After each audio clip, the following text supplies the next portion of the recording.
Good morning, good afternoon, good evening. Welcome to you wherever you may be watching this afternoon, this evening, this morning. Welcome to the first ever International Canoe Federation Virtual World Cup. We are incredibly excited to bring you this event. We have assembled athletes from all around the world to compete in a 2,000 meter race, which I think you're going to find very, very exciting. It's new ground for us. It's something which we've been talking about for a long, long time. And we are super proud to be able to bring you this event right now. Possibly the biggest sporting event in the world today, maybe not. But anyway, it's going to be fun. And I'm super excited to have with me today a couple of very excited and well-informed commentators who are going to guide us through the next couple of hours as we watch some of the world's best paddlers, some of the world's most exciting young paddlers, and certainly some of the world's most experienced paddlers battle it out for the chance to become our first ever virtual World Cup champions. First of all, I'd like to introduce Aaron Mann, who is well known in canoe slalom circles. He's competed for the United States for many, many years, was part of their main team for, well, I don't want to say how long, Aaron, but it was a while.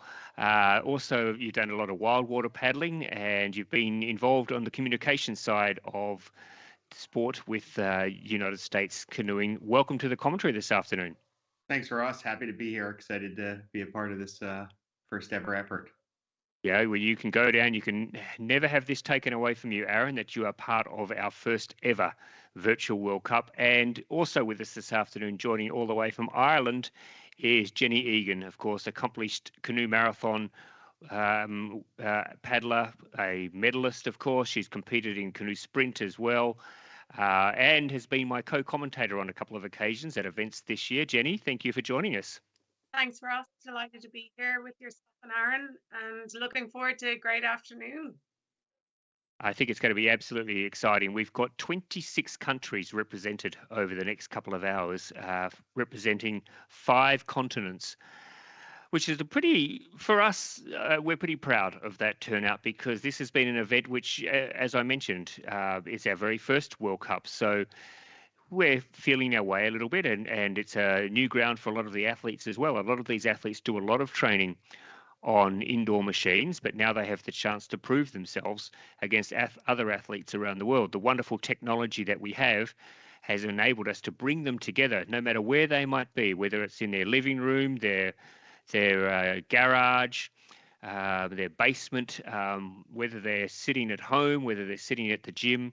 We can bring them together through this incredible technology that we now have at our fingertips to run a virtual World Cup. And this, I think, will be the start of what we're hoping will be a regular event at the International Canoe Federation.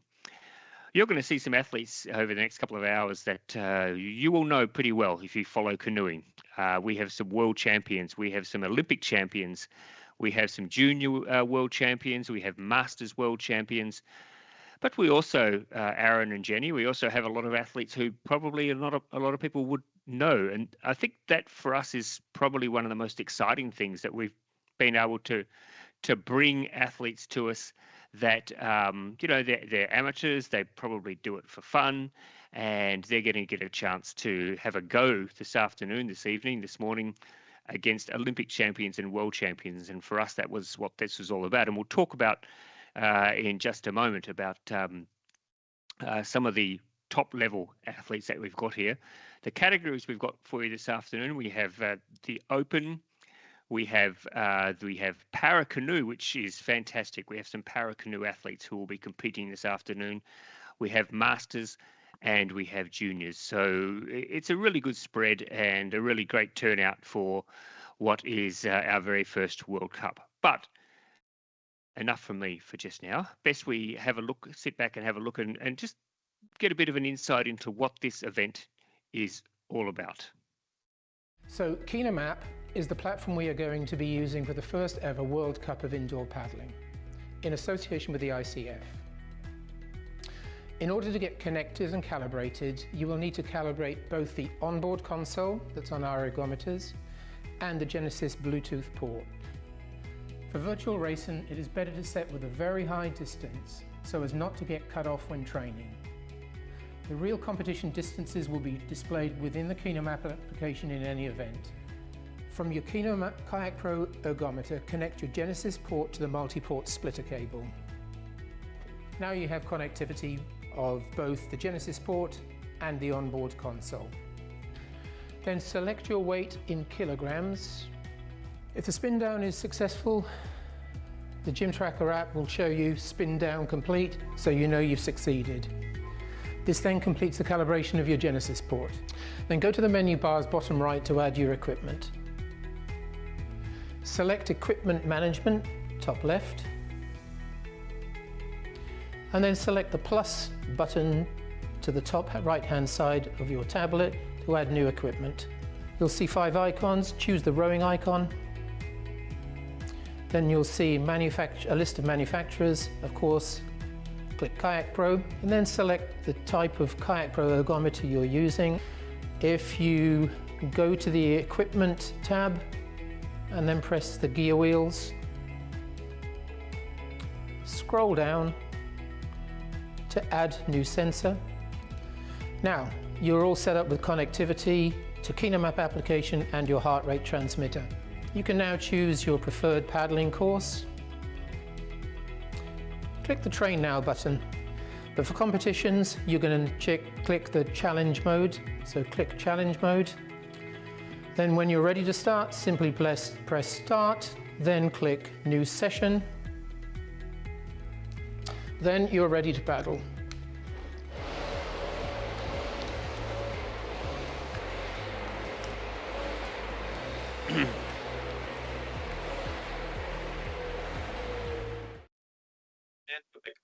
Well, as I said, that's incredible technology. Jenny Egan, could you have imagined when you began canoeing that this is where we would be in 2022, that we could, with these sorts of breakthroughs, that we could bring an event like this and to have this sort of technology at our fingertips? No, it's phenomenal. It's great that we have so many athletes throughout the world competing at the same time, and on the same ergometers and with the same settings in terms of the specific Kayak Pro ergometers.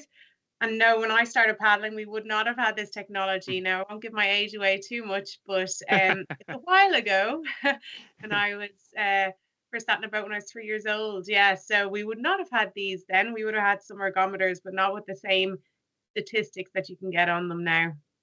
Yeah, and Aaron, it's just provided so many insights for paddlers these days in what they're doing in terms of their training and their abilities to be able to change the strength and to change the settings so that they can match their own capabilities, and to be able to come together and match that is a wonderful opportunity. Yeah, absolutely, Ross. I mean, I remember the first ergometer I ever saw, and it was just a little box that you adjusted the dial on to get more resistance, and you just stared right at the wall, and you used to motivate yourself and wait for your stopwatch. So to have something like this, where it's much like one of those popular cycling machines that you can go out and buy, where you actually have a screen, you can compete against others, you see an actual virtual place. It's quite remarkable.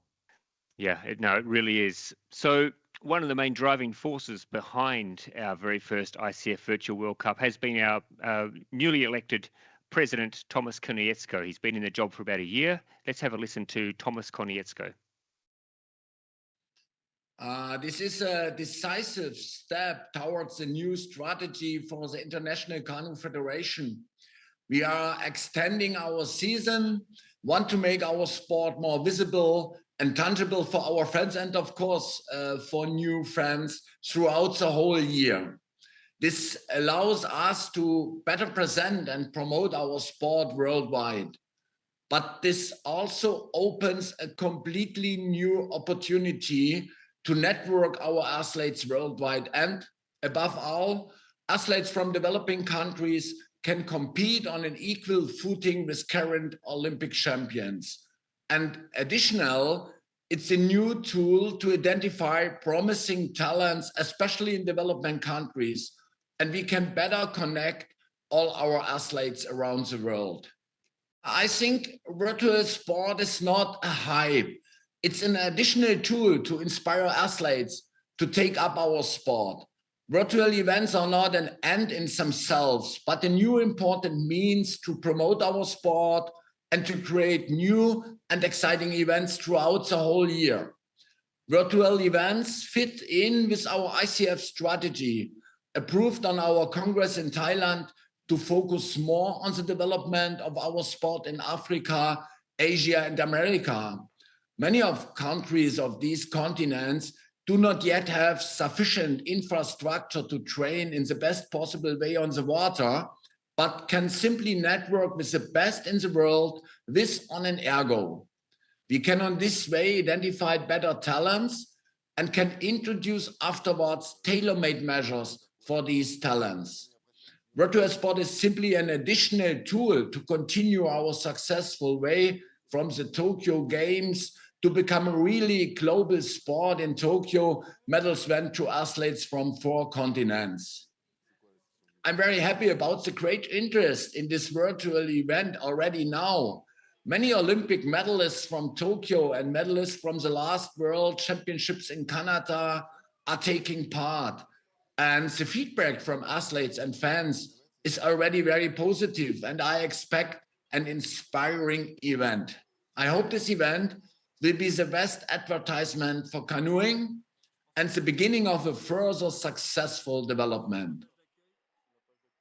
So that's our president, Tomas Konietzko, who, as I said, has been one of the main driving forces behind having this virtual World Cup, our very first International Canoe Federation virtual World Cup, which we're super excited to bring to you today.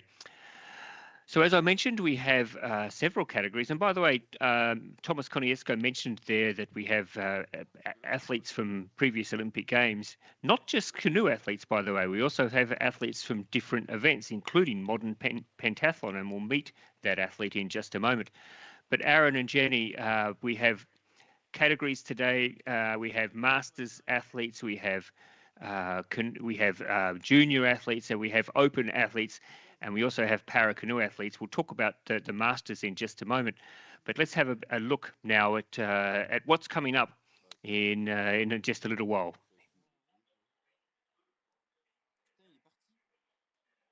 Good day, everybody. My name is Omnia Droz. I'm first Egyptian and African world medalist in modern pentathlon. I get my senior world medal in 2006 and also participate to the Olympic Games in 2008. And also as a swimmer, I get my silver medal in Mediterranean competitions. So I'm so happy to be part of the big family, the ICF, to be an ITO in the International Canoe Federation. So it's very exciting to me to compete in the first ICF Virtual World Cup. Wish for us good luck.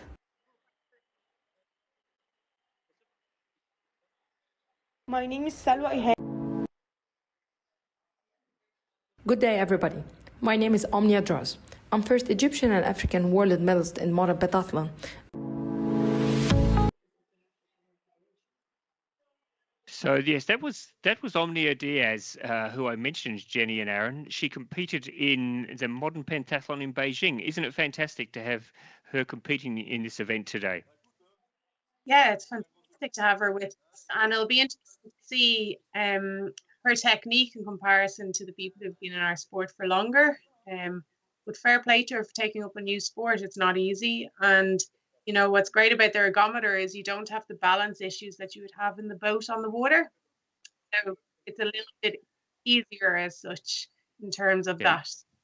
You don't need to worry about getting the splash on you, Jenny. That's sure. We also have endurance cyclists competing today, endurance runners. It's going to be incredible. So let's have a look. First of all, the first event we're going to bring you is the Masters. And there's a good mix here of athletes that competed at the very top level. Here we go. Let's have a look at the start list. Yeah, what do we think here? We're going to have the start of the race in, well, let's get it underway now. The start of the Masters for men and women. And Aaron and Jenny, you've had a look at the field. Any athletes here we want to watch in particular as they get underway? I particularly would keep an eye out for Prskavec from Czech Republic. He's been a very strong paddler throughout his life. He's got multiple world and European championship medalists at marathon level, and I think he'll be a strong contender in this race. And we're getting our first chance to have a look now at what it looks like. And as you can see, it's, well, Anders there, it looks like he might have taken over his kid's bedroom for this event here. There's a very fancy looking pink car in the background there, but you can see now what how the ergometers look and what we're expecting to see during the day. Anders Larsen showing a good technique here, Jenny and Aaron, and putting in some good early yards here. Yeah, looking like he's coming off strong at the start. I guess I'm curious how pacing's going to end up for a lot of these people. What do you think, Jenny? Yeah, so some people have different race tactics as such. So we can see that the German Matthias Meng is leading the race at the moment. He is 1 minute 52 into the race. And he has a stroke rate of 99 at the moment, and he is ahead of his competitors. In second place is Canada, Lindsay Richardson, and third place Per Horl at the moment. So, maybe Thomas Jezek likes to start off a little bit steadier and come through at the end, but we'll see further into the race. Matthias Meng, in his biography before this race, said that he'd never raced a K1 race before. So maybe we're seeing if he was true to us, that his inexperience might be showing a little bit here. He's gone out pretty hard early on. Also up there is Per Horl from Germany, who was fourth in the 60-plus Masters this year in Portugal. So at the World Championships. So that's good form to be bringing to an event like this. A couple of other athletes to watch out for, of course. We have Zoltan Ricknitzer, who's a 73-year-old paddler who is Masters World Champion in his age group from 2019. And Jenny and Aaron, 73 years old, he says he trains every day, never misses. So there's a lesson for people at home who think it's a little bit too hard. Zoltan there, 73 years old. Dennis Jones, as we can see, got a nice relaxed style there. Aaron, one of your fellow countrymen. Yeah, Dennis Jones, he had some pretty funny stuff to say in his bio that, when he said he had to fly a plane twice, flying an airplane twice to land once, which I thought was great. And there's Zoltan. There's the athlete I was just telling you about, 73 years old. Wow. I hope. Looking good, Zoltan. You're looking good, man. He's looking strong. So there's the leaderboard. You can see the leaderboard now, and Matthias Meng's still out in front. And it's Lindsay Richardson from Canada coming. We don't have a webcam, unfortunately, for the leader, but we have Lindsay Richardson. There's Tomas Jezek, Jenny, looking strong at this stage. He's sitting around midfield. Yeah. So maybe we can finish a big finish. Yeah. At what point, Jenny, do we have to look for people to start making a move? So what I can see from the statistics, the German is still on Matthias Meng. He's 72 3 meters in second place. Lindsay Richardson from Canada is in second place. And then Per Horl from Denmark is in third place now. But or in fourth place, I should say, is France as well. So, the top four are very close together, but we're just about halfway through we're just at 1,000 meters now. So I can't see anyone catching up with that German. He's got a good lead at the moment. But second and third and fourth are quite close together. So there might be a change in those positions in the last 1,000 meters of the race. Just another athlete there I want to draw your attention to, sitting in 8th position at the moment, Toby Cooper from the United States. He went to the 1968 Olympics in Mexico as a reserve on the US canoe sprint team. Didn't get a gig, but was there in 1968. So you two weren't even born then. So you weren't either, Ross, were you? Sorry? You weren't either. I may have been, Jenny. We're not. I thought we had an agreement we weren't going to talk about ages on this program, on this broadcast. But wow, you brought it up, Ross. You brought it up. Yes, I know. So there he was back in 1968 at the Mexico Olympics, and looking good. He's up there now in the top 10, which is a pretty good result. Now we also need to keep an eye out for we've only got a couple of women in the Masters, but I'm hoping that we can see how they're tracking at the moment. One of them, of course, is Omnia Draz, the modern pentathlete, who is competing. And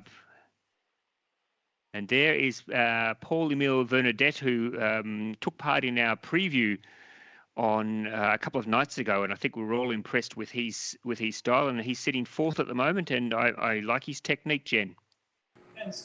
Yeah, he's using his legs very well. He's driving. He could maybe sit up a little bit straighter on the paddle machine, keep his shoulders back, and it will help him get less fatigue. Another minute.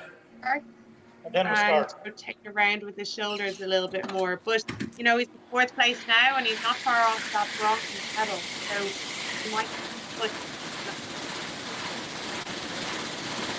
There's Anders Larsen, who's currently. We have athletes competing from Saudi Arabia. We have athletes competing from India, the United States. Obviously, we've seen.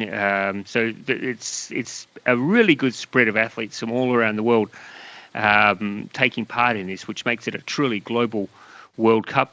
No change at the moment at the lead, Jenny and Aaron. I can't see that anyone really making up a lot of ground on Matthias Meng, the German. Oh, but I have to take a moment to say that's a pretty awesome canoe sitting next to Toby Cooper there. Can we go back and have a look at Toby? Toby is the athlete who went to the 1968. And there's the Christmas tree. That's the Christmas tree in Marcos Landing's front room. We were wondering the other night when we were watching him warm up whether there was any chance he might knock it over if he got a bit too enthusiastic, but he seems to have it all under control at the moment, which is good. But yes, let's have a look at the times at the moment. And what are you reading into those times, Aaron? It's looking painful for me, but I can't imagine pushing the way they are and keeping pace, because it's amazing to see our German friend Mr. Meng just crushing it and holding that lead solidly. Good race for third though, Jenny. Yeah, for sure. And as you can see the average speeds that they are staying at. The winner at the moment from Germany in first place is keeping a average speed of 14.6, 14.4 kilometers per hour. That's a good pace in the final part of this race in our ergometer. So the third and fourth place are still very close together. So it's going to come down to the final few meters between France and Denmark for that bronze medal. Based on what Sorry, I was just saying, based on what Jenny was telling me the other day about technique in a sprint boat and on an erg, I would think that this is the moment when that technique really is going to make the difference to be able to pull to the end. Well, we're getting very close to the finish now, guys. And it looks like it's definitely going to be gold for Matthias Meng, although Lindsay Richardson's really flying home. But I think Matthias Meng has got first. Lindsay Richardson crosses now for the silver medal, and the race for third is going to be really tight. Perhol, who's been there since the start, but the Frenchman, Paul-Emile Bernadette, is really trying hard, but I think Perhol will hold on. So a nice spread there for Germany, Canada, and Denmark. So a nice international spread there, and the Frenchman Paul-Emile Bernadette coming in fourth position, and it looks like another Dane, Anders Larsen, coming in fifth. So that's 2,000 meters. What did they kicked off at? So less than 10 minutes, Jenny Egan, for the Masters for 2,000 meters. Time.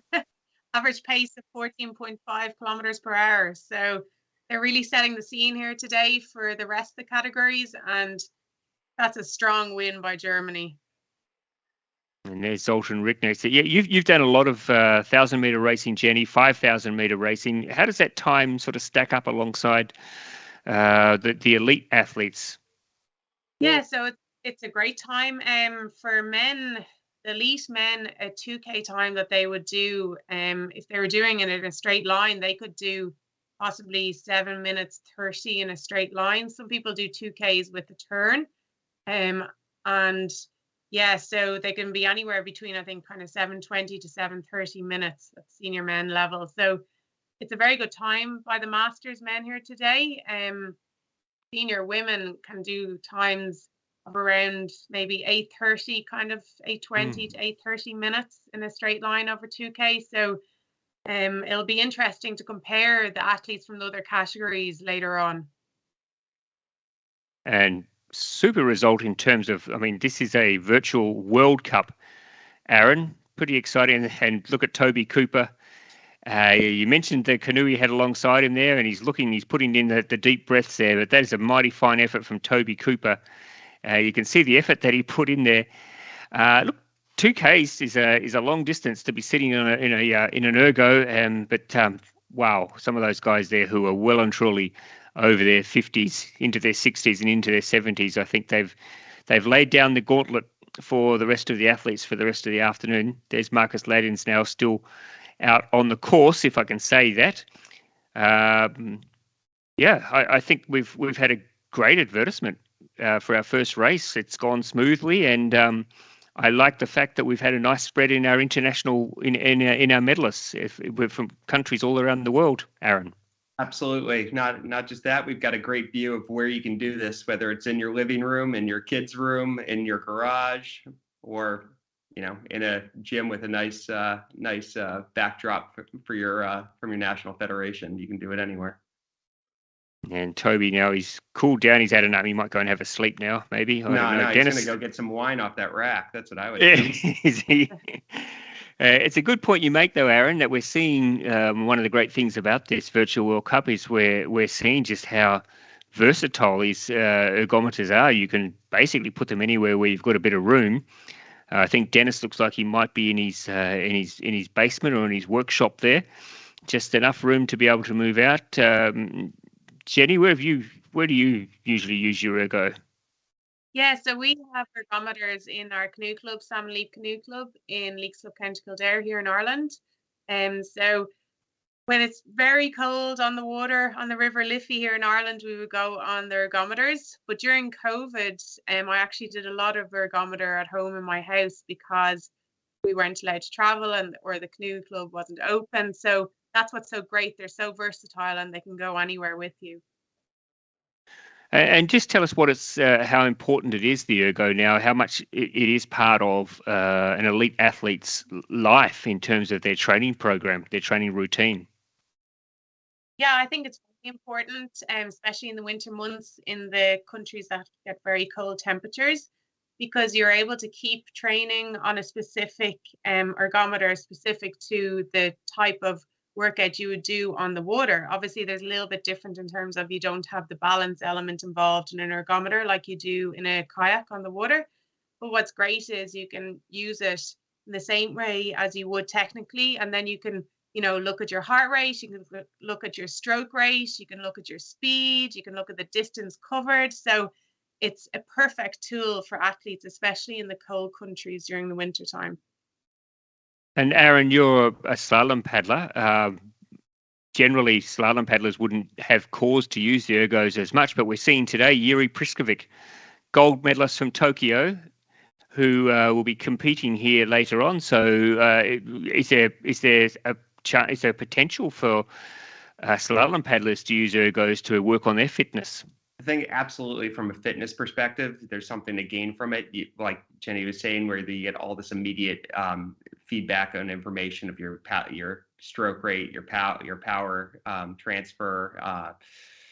That's something that's hard to get when you're in the water unless you have a really expensive power meter connected to your paddle, which is awkward in and of itself. But in general, it's definitely something that you can supplement your training. Sure, you don't get the technique of being in the gates on the whitewater, but the physical aspects, absolutely. All right, so now we can have a look now at our top 10 from our first race in our virtual World Cup. This was the Masters. We had a combined men's and women's event. So let's go now and have a look at how the paddlers finished. And Matthias Magner from Germany, unfortunately, didn't have a camera on him, Matthias. But look at that time, 8 minutes 30, Jen. Very, very impressive. 17 minutes ahead of Lindsay Richardson from Canada per hole, coming in third spot. And then going down the list there, Paul-Emile Bernadette from France, Anders Lansen from the Dane, 2 Danes there in the top 5. Amandio Marcus, we didn't mention Amandio at all in the commentary, coming in at 6th. Toby Cooper, fantastic effort for Toby, coming in there at 7th. Dimitar Ivanov coming in 8th. Klaus Leeson coming in at 9th. And Marcus Laddens with the Christmas tree coming in 10th position. So, yeah, that's a nice spread. Good spread and some good times there. We've got about a minute and a half, 90 seconds over the top 10. So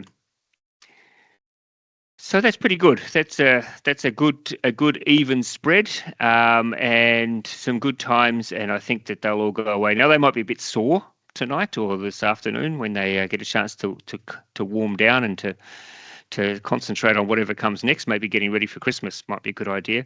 But yeah, congratulations to all our athletes. Thank you for taking part, and we're absolutely thrilled to have you competing in our first ICF Virtual World Cup.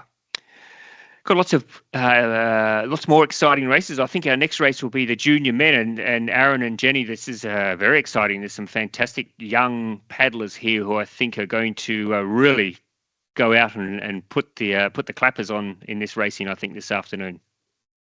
Yeah, I'm excited to see how the juniors do now that I'll say it, the old men set the benchmark, so they're going to have to go and catch up to them. I mean, hell, like when you have guys who are waking up at 6, maybe even 6 in the morning to get out there to do this, it's quite impressive. Yeah, I mean, this is a very good point, Aaron. This is middle of the day, Central European time, but we have people in other parts of the world who are at very odd times of the day. All right, we're going to have a look now at a little bit of a preview for our next event, which is the junior men's. Hello, my name is Vytautas, and I'm president of strongest club in Lithuania from city Panevėžys. We are very happy to take part in this ICF event, and our strong team consists of... My name is Thomas. I'm Carlos. Orpos. Gabriela. I'm Martinas. Katrina. Lucia. Rasa. See you soon.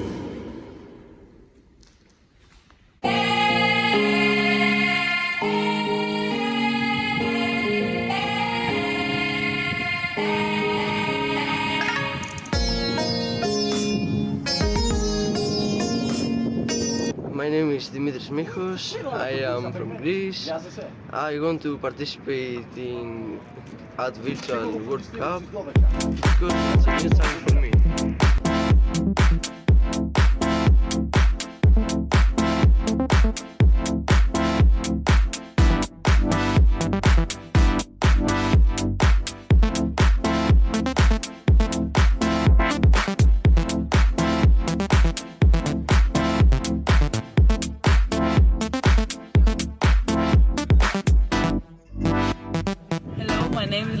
I'm from Nautical Club of Chalkida.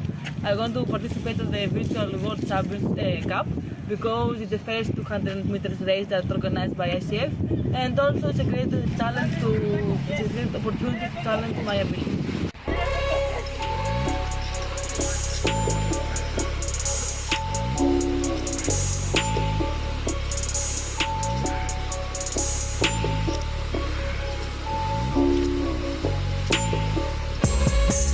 Hello, I'm Petropoulos Martelos. I'm 16 years old.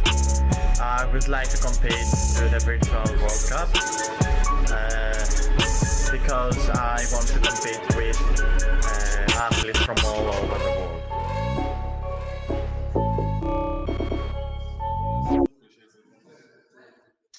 Super excited to see those excited athletes who are probably even more excited. I mean, we are very excited, Aaron, Jenny and I, to be bringing you this event, but these athletes are even more excited than we are to be part of it. Junior men's race about to get underway. A couple of athletes to pencil in. Lukas Rabec, who is from the Czech Republic, and the Hungarian Zsombor Panyek, who was a K1 1000 junior world champion. They're just two of the athletes that I've spotted on the start list, Jenny and Aaron. I don't know whether there's anyone else that you've spotted that could possibly give this a bit of a shake today. Yeah, there's a lineup for this competition, so it'll be interesting to see. Lots of young men taking part. We've got the Masson Beaumont. Mason has been training with Andy Perry in the Muskoka kayak school since he was 4 years old. So he's been in this sport a long time. So we'll see how he figures. And we're underway already. And there is Georgi Nikolov, who at this stage is in first position. Aaron, what about you? Have you cast your eye over the field? What do you think of the lineup for the junior men? You know, I'm just interested to see the age difference because I saw some people on there talking about the results, having great times from the U.S. in the U14 category. So, you know, now that they're juniors and competing on that level, I'm just excited to see how they all stack up.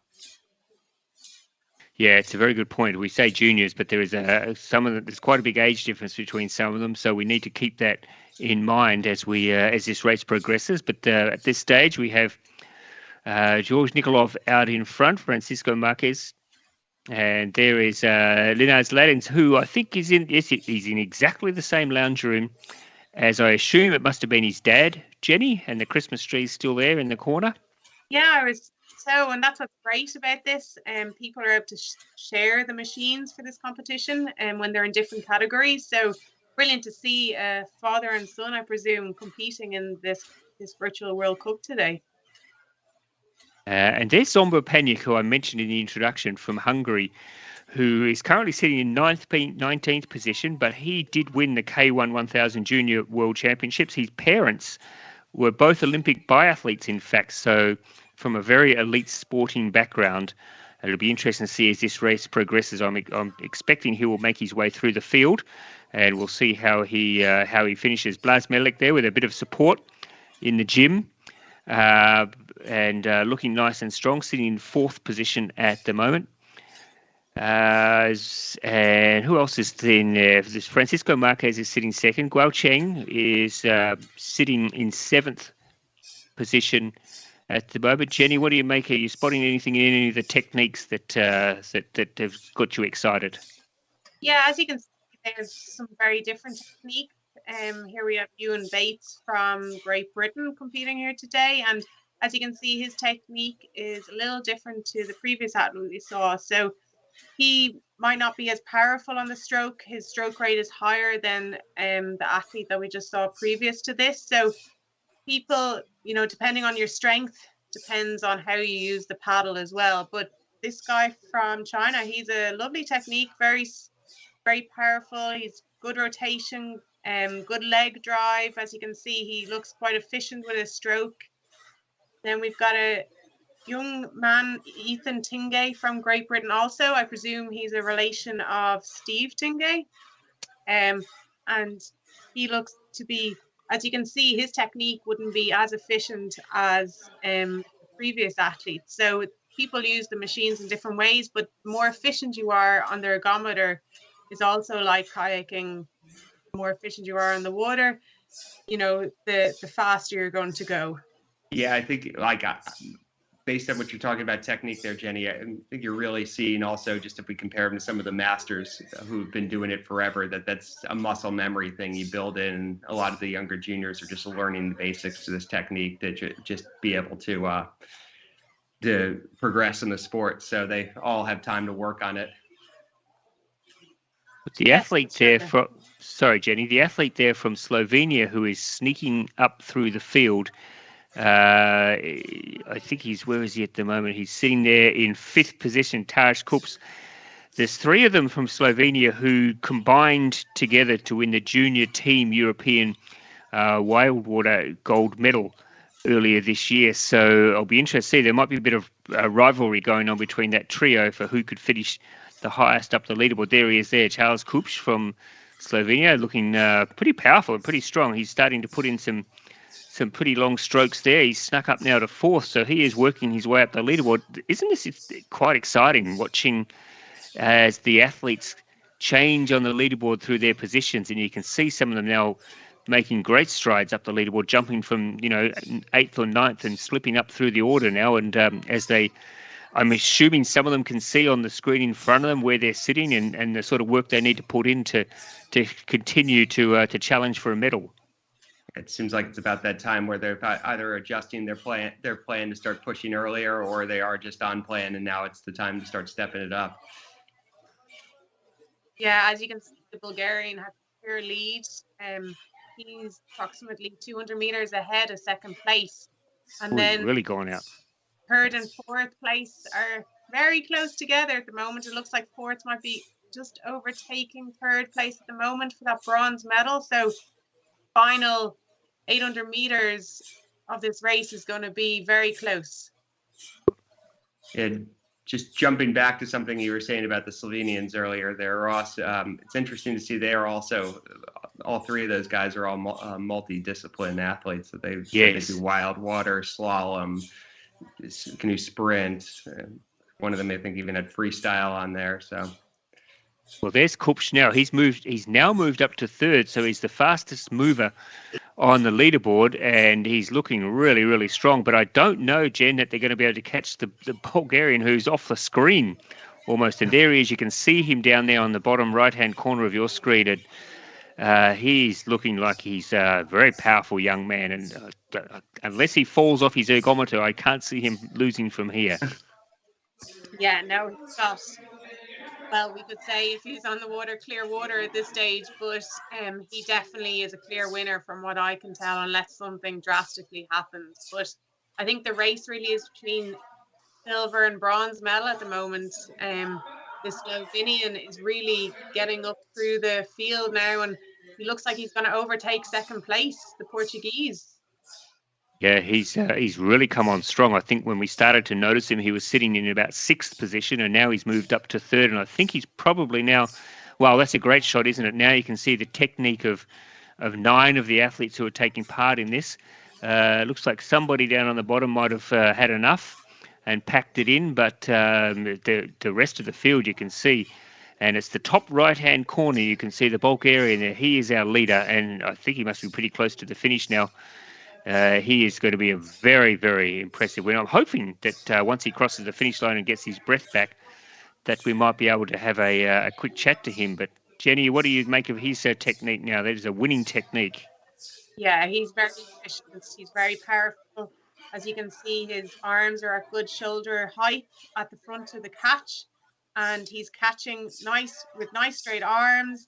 His legs are very powerful, and he's rotating. He's got great leg drive. His whole body is working as one unit. So it's the kinetic chain from the feet through the legs, through the hips, through the your mid body, and then into your shoulders. And that's the key, to have it all as one unit working together. Jenny, when just in comparison to a slalom stroke, we tend to relax our top arm a bit when we're pulling through. Is that something common with the effective stroke on an erg or in sprint? So we would try and catch the water with a straight arm, and as we catch the water, we rotate our body around. So you're not using your arm so much; we're using our whole trunk as such. So the power is from your trunk. And your arm is kind of like a lever, if that makes sense. That makes perfect sense to me.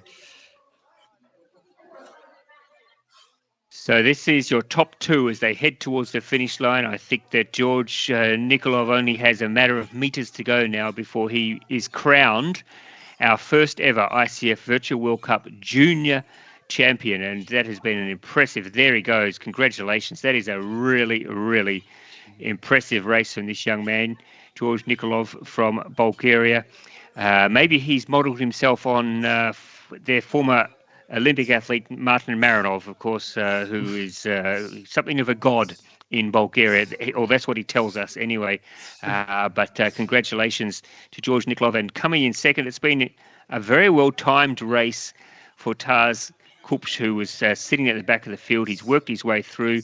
Maybe Aaron and Jenny, he mistimed it a little bit. He could have eventually pulled in the winner, but I don't think. I think the winner was too strong on the day. Yeah, there was no catching that Bulgarian. He's coming up now to the finish line, Taj Kupch, and that's a great silver medal for Slovenia. So we've had a really good spread of medals today already, which is fantastic, and that's what this is all about. That's what we were hoping to see with a virtual World Cup that I think we would have had in the first two events. We've had medalists from, and there's Andrej Jelink in the background there, of course. He competed in the Masters event, so he's still able to stand and walk around, which might suggest he didn't try hard enough in the Masters race. But there he comes, crossing in now for second position. Taj Kupch from Slovenia. And although something's happened here, we've just had a change. Maybe, well, I'm surprised there because I thought that Kupch was clearly in second, but now we're seeing on the leaderboard that, sorry, Aaron? Oh, no, I was going to say, I think the reason that Jens came over was there was something wrong with the machine because he's not moving. So it looked like he was trying to fix it. And as he was pulling, his stroke rate just kept increasing, not like he was pushing, but like the resistance dropped out. And in fact, he's not moving at all now, and now he's dropped off altogether. So I'm not sure what's happened to his machine, but it's not registering a time now at all. So, okay, so maybe there's a technical problem there because he's certainly... Yeah, he was certainly. I've just been told that we don't have any information about what has happened, but as you can see, there's no distance there next to his name. So, and that can't be right because we could see him on the screen that he was still paddling. He was definitely still paddling. So, I'm not sure what's happened there, but that's disappointing. Hopefully, we can sort that out because I don't think there was any doubt that he was up there in second position.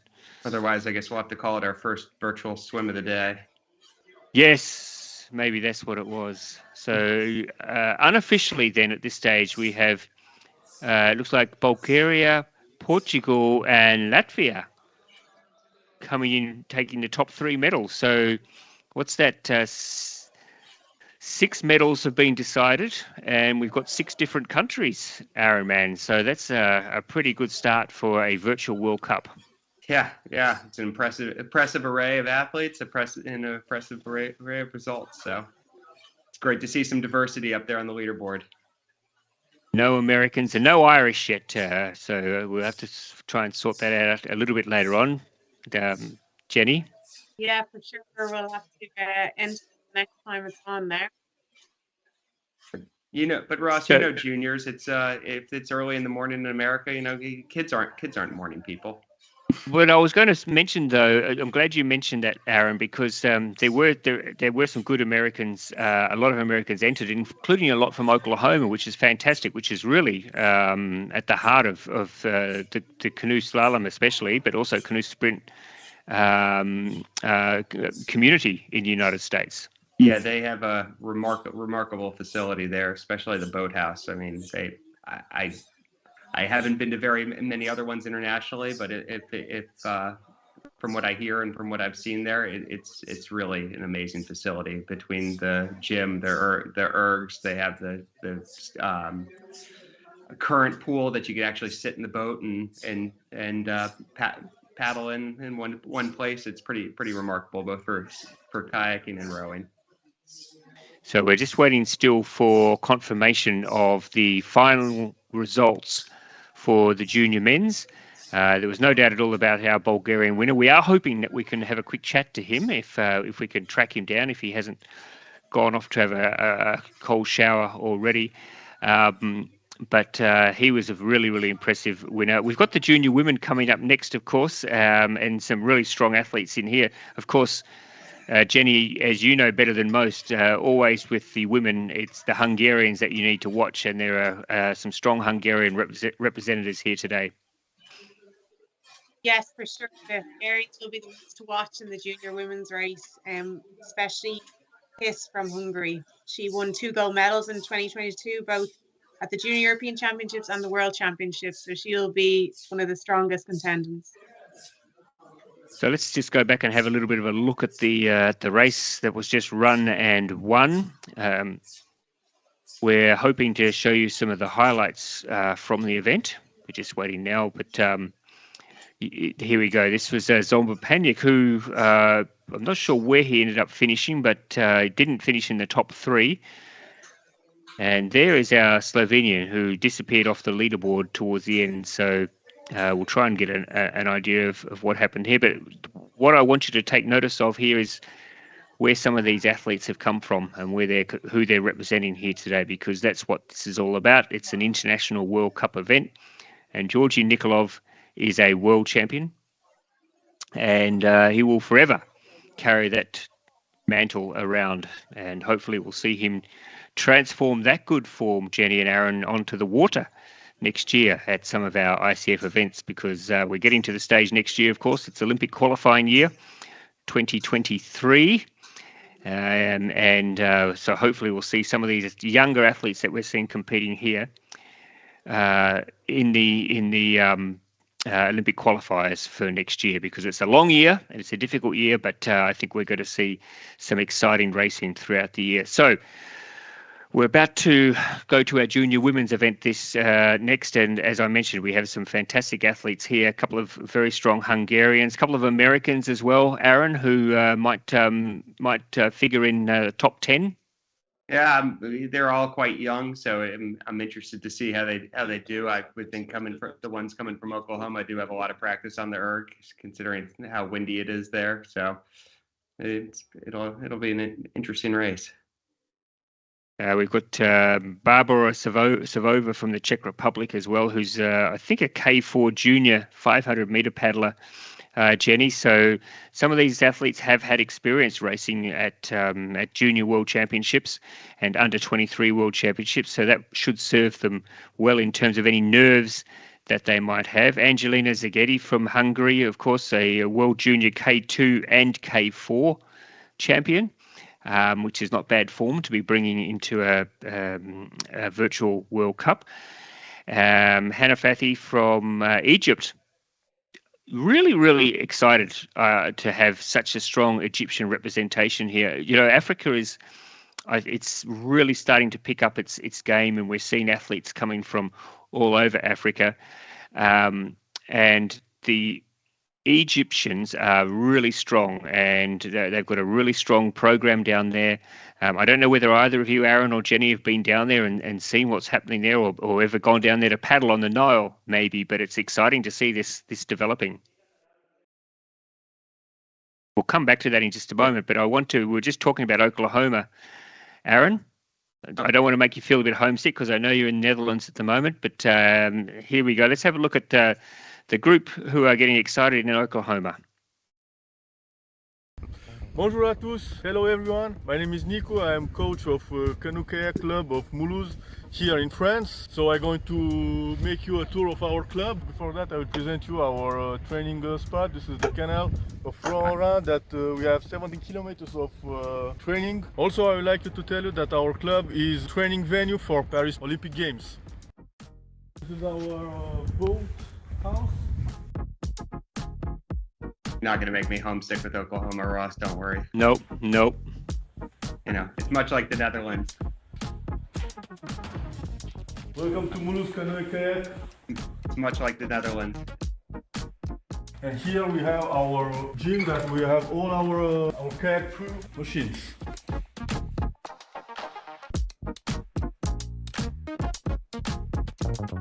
So we are very excited to participate in this first World Virtual Cup. Thank you ICF for organizing this. See you Saturday. Bye. Hi everyone, this is Mike Canop, your Executive Director at Riversport, home of the 2021 and 2022 ICF Canoe Sprint Super Cups. We're really excited to participate in the first ever ICF Virtual World Cup. Yeah, there you go, Aaron. Oklahoma. We've been fortunate enough to have a couple of our Super Cups in Oklahoma, and we are so thrilled to be going back there for World Championships in a couple of years' time, and it really is an exciting venue. So we're about 20 seconds away. Here we have the start list for the junior women's. And Aaron, anyone in particular that you spotted in your pre-event form guide? Well, just before I get to that, Ross, I was just going to say it kind of brought a smile to my face that I just was gushing about the gym in Oklahoma City, and then I see them on their ergs in the lobby of the Whitewater Center. So I guess they can do it anywhere there. For the actual race, you know, I don't know. I'm going to defer over to Jenny, who has a better feeling for the field than I do. But I just found some of the people's fun facts interesting, like hearing from Adeline Gonzalez, who I guess before she started kayak, she played flag football, American football, and did tumbling. So it seems like a pretty good transition over to sprint. And we're underway now. This race will be the Hungarian. So we've got Kiss, like I said, won 2 gold medals in 2022, both at the Junior European Championships and the World Championships. And then we've got Angelina Szegedy. She is 2 times world champion in 2022 in Szeged, the Junior K2 500 meters and the K4 500 meters. So I think they will be the leaders in this race. I want to hear. I want to hear some time predictions, Jenny. What's going to be a good time here? Winning time here. Sorry, just on that, I think the Hungarian Szegedy, she has DNS. From what I can see on the live stream of the race, a good time for the junior women here. I think that the top junior women could do around 9 minutes. They would, like, top junior women on the water could break 9 minutes. They could do maybe at an 8:45 or so. So it'll be interesting to see what they do on the ergometers. So there we have our first chance to have a look at how the race is progressing. And at this stage, Kiss is down there. She's taken a very measured start, I think it's fair to say. Paracanoe is the leader from Vacanonti, and I'm not familiar with any of these athletes, so in a way it's exciting to see new athletes who are coming through, but maybe they're going out a bit too fast. I don't know, but I think you're right. I can't see anywhere on the start list Szegedy, Jenny, so she may have been a late withdrawal, which is a little bit disappointing. But I'm also excited to see the best named athlete in the field, Wanting Sun, which I think anyone watching in Europe today will be cheering for. Wanting Sun from China, who maybe there's an omen there for athletes, but going very well at the moment, by the way, sitting in 4th position. But it's Dana Bakvarova who has gone out the fastest and has opened up a nice little lead early on. Unfortunately, we don't have, a lot of the girls don't have their cameras set up for this event, but we are fortunate enough to have Bakvarova, who is leading. We can see her on screen at the moment, and Sun, who is currently sitting in 3rd position, I think, sitting in her gym by the look of things down at the local club probably. And I like that nice measured action she's got going there, Jen. Yeah, she's really using her back muscles. As you can see, she's rotating. She's quite a wide stroke. So as you can see that the Bulgarian, we might have a Bulgarian junior women's gold medalist in this event as well, like the junior men. So it might be double gold for Bulgaria if Ioana Bakvarova stays in the lead. I thought earlier somebody was saying sarcastically the Bulgarians really not that strong in sports like this, right? Well, they actually have got some good young paddlers who have been competing for the last couple of years, but it's been a long time since they've had an Olympic medalist. So it's exciting to see some athletes coming through in the junior ranks. We know this is indoor paddling. We know this is on an ergo, but some of this form, I'm sure, can transcend into good outdoor form. There we have Tetten Grover, who is, we're getting up now, what have we got now? 1,500 metres to go about. So 500 metres into the race, probably a bit of shuffling around of the leaderboard. Bakvarova, there is our leader, and Jenny, she's looking like a leader too, isn't she? A nice, strong action. She looks very comfortable there. She looks like she's a lot more reserved for the final 700 meters of this race. So she's got a 29-meter lead at the moment from China. So Oh, China is closing her down. She's bringing it down to 26 meters, 25 meters, 24 meters. So we could see China come through now, wanting Sun in the final 600 meters of this race. And this is certainly, sorry, Aaron, go on. No, I was just saying for Bakarova, she's a different camera angle. You really can see her posture, how good her posture is as she sits there and rotates through on her strokes.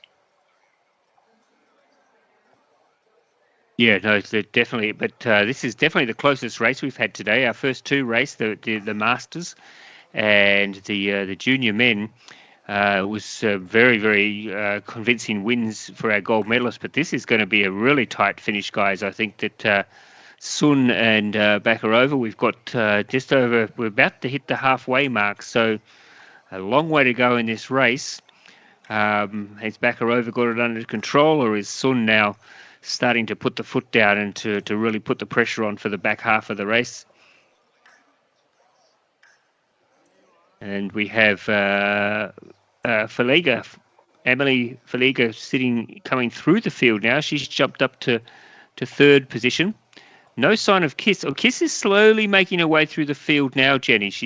I can see her there now. She's moved into sixth position. When I checked last time, she was sitting in ninth. So maybe she set her mark on the halfway stage, and then to really put it in, it's not. Yeah, go on, Jen. It's a long way to catch up in the final half. She's 259 meters behind the gold medalist at the moment.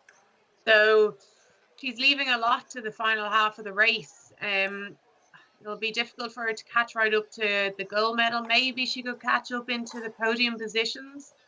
The Chinese is now leading, but as you can see, and now Bulgaria is in the lead. So there's quite a race going on here. I think something's happened with with Huatin Sung's connection or something, because she's just come to a dead stop at the 800-meter mark. Yeah, I just see that now as well. Oh, yeah, but she's still paddling, so I'm not sure what's happened there, but she's going backwards. So this is not the result that we wanted, because this is what happened in the previous race as well, and Sun is definitely still paddling there. So hang on, now she's back in again, and she's that's a nice way to jump into the lead, isn't it? Just buffering, and then there you go. So it looks like she's timed this race perfectly, Jen. She's what do we now? We've got 550 meters to go, and she's clearing away from the Bulgarian, which is mighty fine performance. Yeah, she's got a 74-meter lead now at the moment. As you can see, their stroke rates are similar enough. Huatin Sun is slightly less than the Bulgarian, so she's a little bit powerful. Now, has she finished, or is she? No, she hadn't finished. I think she was just taking a breather. She's got time to do that. She is well enough in front to be able to take a breather, but the Bulgarian, who's been very consistent time-wise and in her technique all through this race, she's about 80 meters behind now, though. So I don't know, Jen, unless the Chinese athlete, who obviously looks like she might be struggling a little bit, she just needs to grit her teeth to hold on here.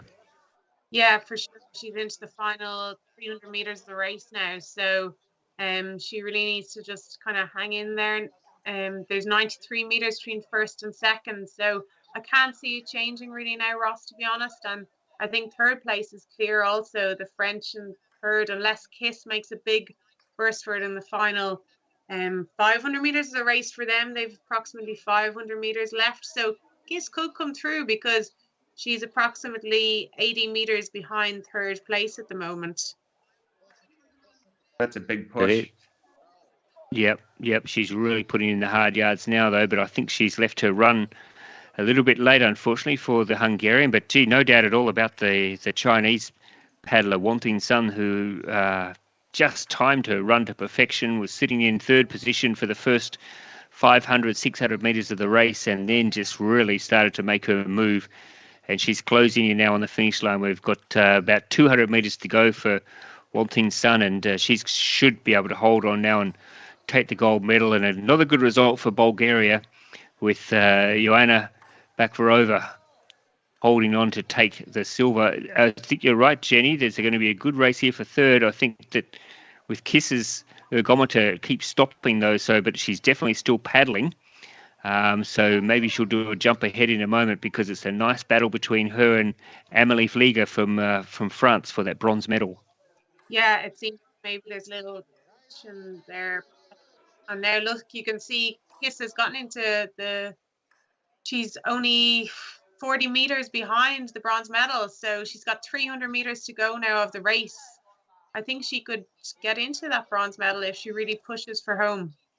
It's going to be a nice tight finish, but no doubt about the winner. She has crossed the finish line, Wanting Sun from China. So third country, 3 races today, 3 different countries taking gold.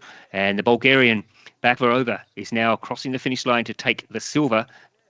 And look at this race for third, Jenny. I don't know that Kiss can get there. I think Flieger is holding on for grim death, but Kiss is throwing everything at her. It's going to be a tight finish. Here she goes. Yeah, as you can see, this is great leg, great rotation. She's using her whole body, very efficient stroke. At this moment in time now, her muscles will be burning, but she's doing it from what I can see. Well, Flieger's time has stopped, though. I don't know whether Flieger has stopped paddling or whether, in fact, her ergo's just gone off altogether. So I'm not sure what has happened there. I don't think we've seen her on screen at all during the race, so I don't know. Hang on, she's popped back on again now, but and Kiss has popped off the time, but when she did pop on momentarily there, she was behind Kiss, so I'm assuming that Kiss has now moved into the bronze medal position. And wow, she's really going hard towards the finish, Jen. It sure is. Difficult to know at this moment in time, because it could just buffer and catch up from our timing system. So we'll have to really see what the final results shows, if it's going to be Kiss or Flieger who gets the bronze medal. Just ignore on the bottom of your screen there, it's got 10th written next to Kiss. We're pretty certain that's not true. I think that there's a few problems with some of the ergos here, as you can see. And in fact, okay, so now this is totally confusing, because now we have another of the Chinese athletes. So Kiss has dropped off, her ergo has dropped off altogether. So don't take too much notice, I think, of those. You can certainly the gold and silver medal, no problem there. But I'm not sure about the bronze medal there. That Kiss and Flieger, the French paddler, had both dropped off the leaderboard altogether. And if you were watching, you could see that obviously wasn't the case there. If anything, Kiss was going stronger at the finish there than she was at the start, Jenny. So I'm very surprised that she would be in the bronze medal position. Yeah, we'll have to wait and see for the official results to come through to see who did get that bronze medal. But as you can see, Kiss timed her race differently to some of the others. She came through strong in the last 800 meters of the race. So could really see that was her race strategy. But a good result there for the Chinese paddler, Wanting Sun, who we know, Jenny, and you've been racing against a lot of the Chinese paddlers. They're certainly much stronger in the canoe than they are in the kayak, but they're really coming along as a nation, and we saw that in Tokyo at the Olympics, and just every time we have an event, there's a new athlete from China who really makes an impact. Yeah, no, there are very strong women kayakers as well, and they're very good in the crew boats. So they have huge depth of athletes also to pick from. So we'll have a look in a moment and just go back and have a look at some of the highlights from the junior women's race, which has just been completed. Also hoping, we haven't had official confirmation yet of the top 3 for the junior men. So hopefully after this event we can have a look at the official confirmation for the finishing positions for the junior men, and then we can also clarify what happened. There's the Bulgarian. There's Zanzu Jin, who we didn't really see her during the race, but then when things went a bit strange at the end, all of a sudden she popped up into third place. I don't think that is where she finished. That's Wanting Sun, though, who timed her race to perfection, and we believe on what we saw that she was the gold medalist. But just wait for confirmation, though. Jenny, we see a couple of events where paddlers are able to paddle alongside each other. Do you think that would give them a bit of an advantage if they've got someone else paddling next to them in the same event? It shouldn't really change anything really in this scenario, because you've got your screen in front of you, and that's your specific speed and distance covered and time. So really you'll be focusing on your own race as such, in terms of it doesn't really matter in this scenario if you've got another athlete beside you, because you're not really able to view their screen to see where they are. So it's very different to racing head to head in a on the water race. You don't have live time also when you're racing on water. What about having it the way we just saw with Wanting Sun, with everyone standing next to her like that? Yeah, the cheering her gallery. on. Yes. Yeah, I think that's always nice to have some supporters around and someone to celebrate with for her now. So there we have confirmation. Well, yeah, I'm not sure about this. But anyway, this is what we're saying at this stage. Wanting Sun from China first, Joanna Bakvarova from Bulgaria second, and at this stage we're saying Zhenzhou Jin from China third. But we saw during the race that Jin wasn't in the top five, so I'm not quite sure how that's turned out. There's something happened there, I think, with the ergometer. So we're now starting to head towards the Open Men and the Open Women, and Adam Varga, one of the star athletes of this event.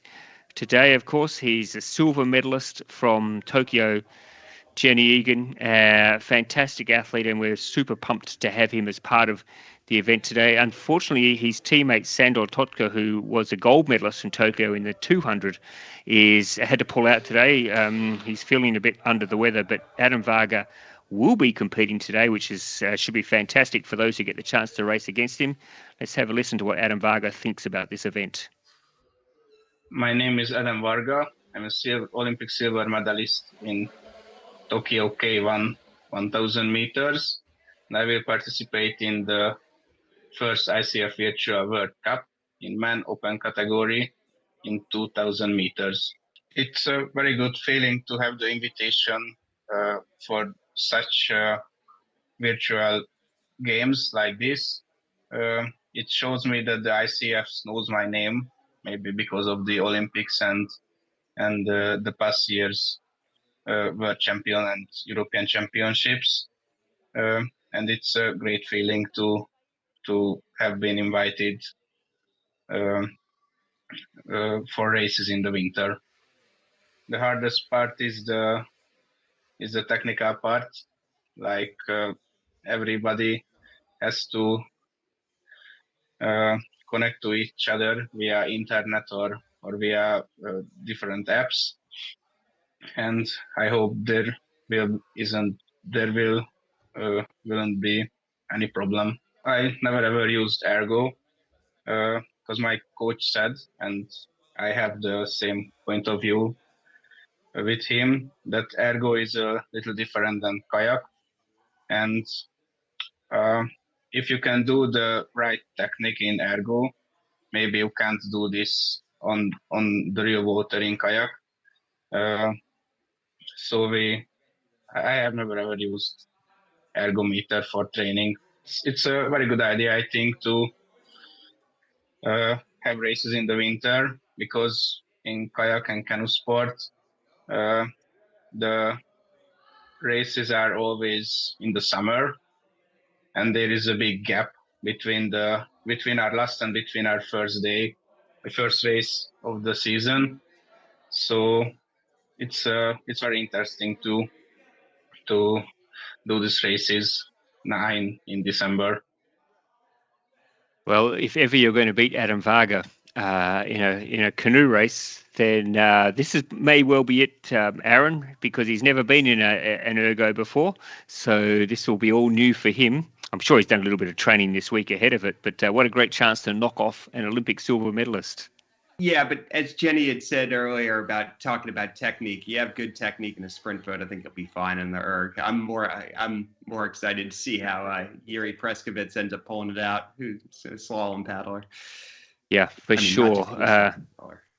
Yeah, what a great insight this will be, Jenny. An Olympic gold medalist in canoe slalom and an Olympic silver medalist in canoe sprint going head to head.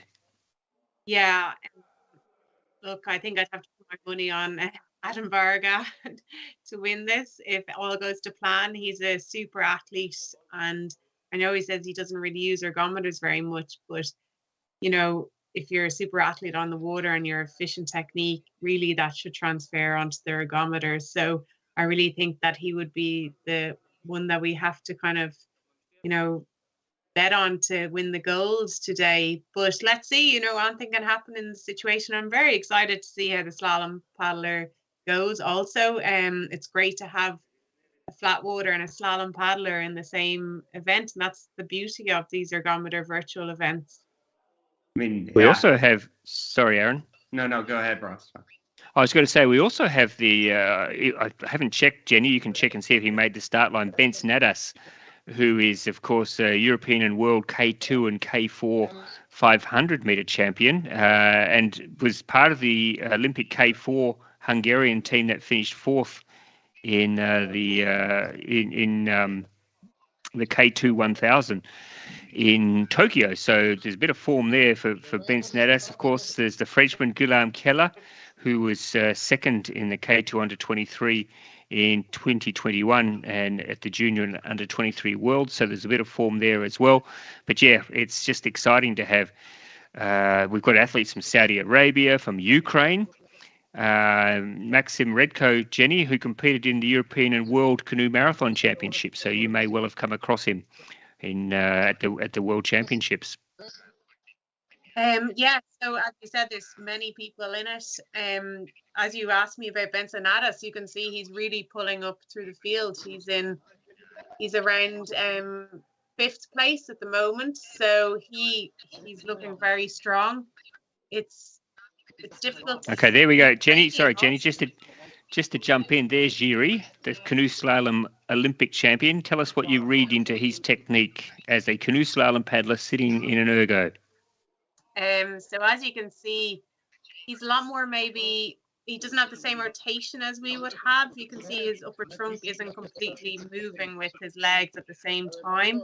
So, but in all fairness to him, he's using his legs there, and you know, he wouldn't use his legs in a slalom boat. So it's very different for him. It's totally different stroke. But he's doing a good job considering he wouldn't be in a sprint kayak very often, if at all. Actually, except for the leg pumping, his board stroke is exactly the same as when he's in a slalom boat. He's just trying to throw his legs in there. But if you put an upstream or two in there, I mean, yeah, it'd be good. I mean, Yuri's that guy, you know, like the person you see in a parking lot who can just do a backflip just from a standstill. That's how he is in a slalom kayak. You're like, man, I wish I could do that, but I'm not going to.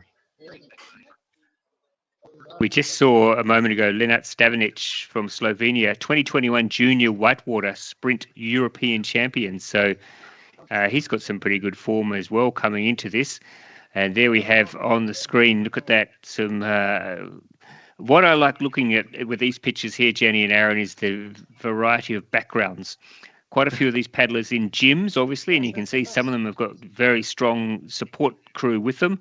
But then a couple who are in their bedrooms there, which is nice, and one or two who are, wow, who's that down in the bottom left-hand corner there? Is that Keller from France? Who's, yep. Yeah, Guillaume Keller, who is really he's going really hard. He's our leader at the moment, and he is. Can you maintain that sort of pace there, Jenny Egan, for 2,000 meters? His stroke rate is very high, and maybe he's just going out hard for the first 500 to 600 meters, and maybe he'll settle into more of a pace then. I don't think he could keep that up for the whole 2,000 meters, so maybe his strategy is to go out hard from the start and then settle into it. Well, he's really putting in some fast strokes there, and he is in the lead at the moment. You compare his technique with Jiri Prskavec up at the top of the screen there, and now let's have a look. We get a chance to have a look at how it's shaping up. Well, in fact, now that we have a look at the leaderboard, Keller's sitting in fourth. We have It looks like a Greek, Dimitris Miklos, in the lead, in fact, and German Tim Keller sitting second. Bens Nadas, the Hungarian, who is currently sitting in third. I think there's something wrong with Keller's ergo because he's dropping back through the field. So I think there's a problem there with his ergo. Where is he now? Yeah, now he's jumping back up again. He's jumped back up to third. Nadas is sitting in fourth. I can't see Prskavec on there. He's must be down near the bottom. Adam Varga, Jenny and Aaron, he's sitting right back. He's approximately around 6 from what I can see. So maybe that's his plan to come through the field, but Benson Adas is right up in the top now for Hungary. As you could see there between the slalom paddler and some of the flat water paddlers, you could see the slalom paddler's technique was different also in terms of he didn't really rotate his shoulders around. He was just kind of more using his arms and his whole body. So, you know, that would be not as efficient for a 2K race as the sprinter's technique. Which makes sense. I mean, it's really for slalom perspective, it's really catching with your shoulder and pulling a little bit of your upper body to get yourself moving, but you don't want to rotate as much because you're prone to get the paddle behind you, which gets you off balance. In whitewater, you always want to keep the blade in front of you. Yeah, no, for sure. That's the differences in the disciplines, and that's what's so interesting to see with these athletes today. You know, we've got Olympic medalists from both disciplines, and to compare their technique on the ergometer is very interesting. Yeah, it's I mean, also too, the idea for a distance, it was always a foreign concept to me. When I'm in slalom, I'm thinking about gate to gate and getting from the top to the bottom. So now I'm having to think about like an invisible marker of where I need to start changing my pace up and down or cruise or whatever. So it's strategically interesting as well. So Dimitri Mixos from Greece is still sitting first. Now we have Aravind from India coming up to challenge for the lead. So that's pretty exciting. We haven't had a chance to really call any of the Indian paddlers today, and there he is.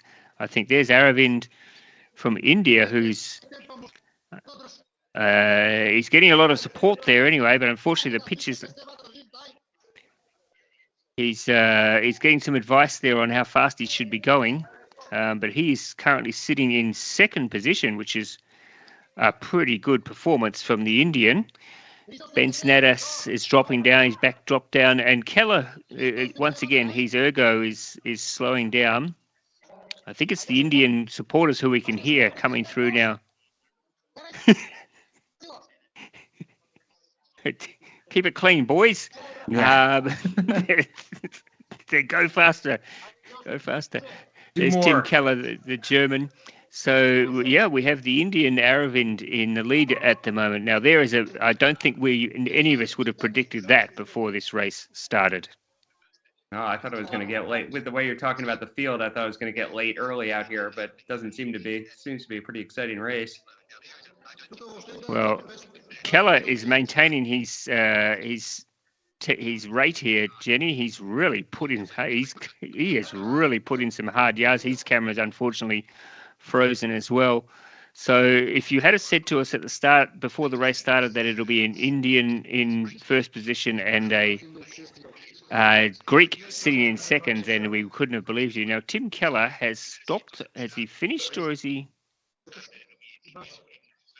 Yeah, so Tim Keller has finished.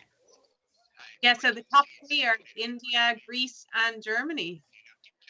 Ross, Jenny, if you could have guessed that top three, then I would have had you pick the horses for me at the Kentucky Derby. Yeah, that is really, you can throw the form guide out the door, I'm afraid. Ben Snadas coming in fourth position. I mean, what does this mean that there is a big difference between sitting in the comfort of a gym on an ergo compared to sitting on the water? I mean, India and Greece taking gold and silver. I guess athletes maybe thrive in different environments. As you can see, the Indian had a great support team around him. maybe he's a person that doesn't like the racing environment on the water, in terms of you are lined up in a line against other athletes close to you, whereas this is you on the ergometer on your own, looking at your stroke rate, your speed, your distance, possibly your heart rate. So maybe it's the different environment. Maybe that's what has helped Indian to win here today, along with Greece second and then the German in third. So it just shows that it's possibly very different for different athletes. And there is Adam Varga. Sorry, there's Adam Varga, the Olympic silver medalist. Goes to show that perfect technique almost, and still not good enough to get him up into the medals today. Yeah, as you can see, he's got a lovely technique. He sits nice and tall. He rotates his shoulders around. Great leg drive. Great catch. Shoulder level. So maybe he, as he said, he doesn't do too much work on the ergometer. So maybe he's just not completely used to it. A little bit of a different feeling. And as you can see, this slalom athlete is really enjoying himself here today. He's a big smile on his face. He's always smiling. That's par for the course from Yushi. He is one of the nicest men in our sport for sure, and a very humble guy. Of course, Olympic champion, Olympic bronze medalist, of course, and multiple world champion. Hang on, what's going on here? So I'm not sure what was happening with our Indian winner there. He looked like he might be a bit tired and emotional after his race. And there's Jiri now. Must be getting close to the finish line, and I'm just super excited, Aaron, that Jiri's really thrown down the challenge to other slalom paddlers, hasn't he? Like, he's basically said, if I can do this, you guys can do this. It's a virtual World Cup. We're pitting marathon athletes against sprint athletes, against ocean and racing athletes, against wild water athletes, and now let's get some slalom athletes in there. Yeah, I mean, like he wins the Olympics last year, or 2021. He this past season, he said, I'm going to try canoeing because that's something different, and now he's trying this too because it's what better way to challenge yourself as an all-around paddler than to try different disciplines and do something against people who are experts in something else as well. It's a great way to motivate yourself too and learn more about the sport. And Colin McMullen there at Oklahoma City in the River Sports Centre there with a big Christmas tree in the background, Aaron, and it looks like they've had a good turnout there. There's a good crowd there today to cheer on the athletes. Yeah. I mean, they have a really strong, tight-knit community there, so of young athletes. So it's great to see them all out together, supporting each other, and participating in today's event. And then and there's the Christmas tree again, Jenny, down the bottom. It's getting a good airing today. So this paddling machine is then the junior boy won the bronze medal, and now we have an athlete from Latvia also competing in the open men's. So that's the beauty of it, being able to use the same ergometer for the different races. You can adjust your leg length specific to you, and you can also adjust the resistance that you would like to use. For example, if you race with bigger blades on the water, you might like a higher resistance on the ergometer, as compared to if you use smaller blades on the water, you might like less of a resistance on the ergometer. Does the feedback you get even with that resistance, it's not the same as the feedback you get when you plant that paddle and pull, right? Yeah, no, it's not the exact same.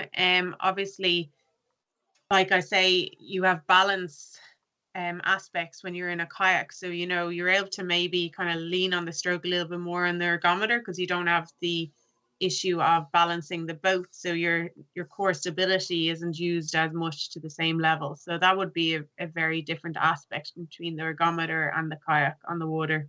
Because my I don't know, partially for me, that feeling of the glide you get when you plant the paddle and you pull and the boat's moving, it's just so strange to sit on an ergometer and feel your arms moving, but you're staying in the same place. So yeah, for sure. There's nothing like that lovely glide on the water that you get in a kayak compared to an ergometer. So there we have official confirmation of the final placings. And as we said, wow, there is a paddler from India, Aravind, up there in the gold medal. Dimitros Mixos from Greece taking the silver medal, and Tim Keller from Germany taking the bronze. And we've just had today, we've had a gold medalist from India, gold medalist from China, gold medal from Bulgaria, and I can't remember who won the first gold medal of the day. Here's a quick quiz question for you. Anyway, German. It will come. The German, yes. So what a great spread. Thank you very much, Aaron. Nice that you're on the ball. Jenny and I are both. And the German Masters athlete, I think he did 8 minutes 30. So yes. The open men was only 4 seconds faster. No, we don't know because he didn't have the camera there.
Yeah, I know the IOC are really trying to have new inputs into their programs. So they're really trying to bring sports forward in the world we live in today. So who knows? It could be in the Olympics in many years to come. So it's great for these athletes to get a head start today in this virtual World Cup.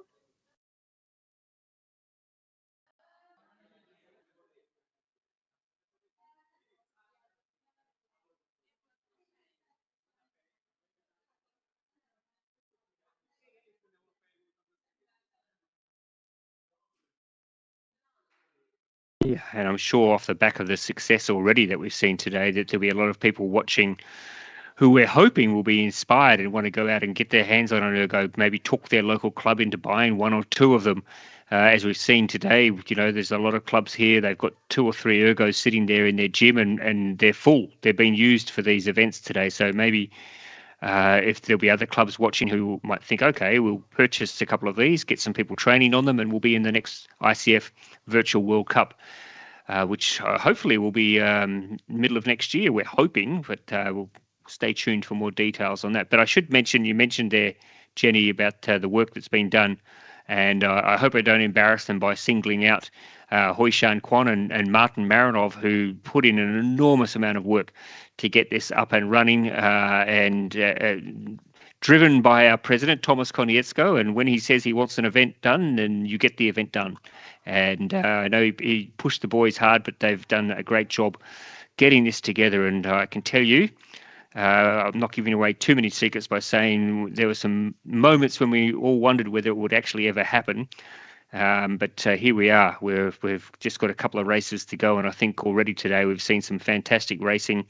I'm sure the athletes that are taking part have really enjoyed it, and I hope that you're watching. If you're watching at home, we're streaming this live. Don't forget, Jenny and Aaron, we're out live on YouTube, Facebook, on the Planet Canoe website. So lots of opportunities, and I know that lots of sites have embedded our live feed for today. So we are truly going to all corners of the globe. So we're hoping that people will be inspired by what they've seen, that they might be able to get out and have a go. And when you have people winning from India and people winning from China, they're pretty big markets for this event. So let's keep our fingers crossed that we'll see a bit of a knock-on effect.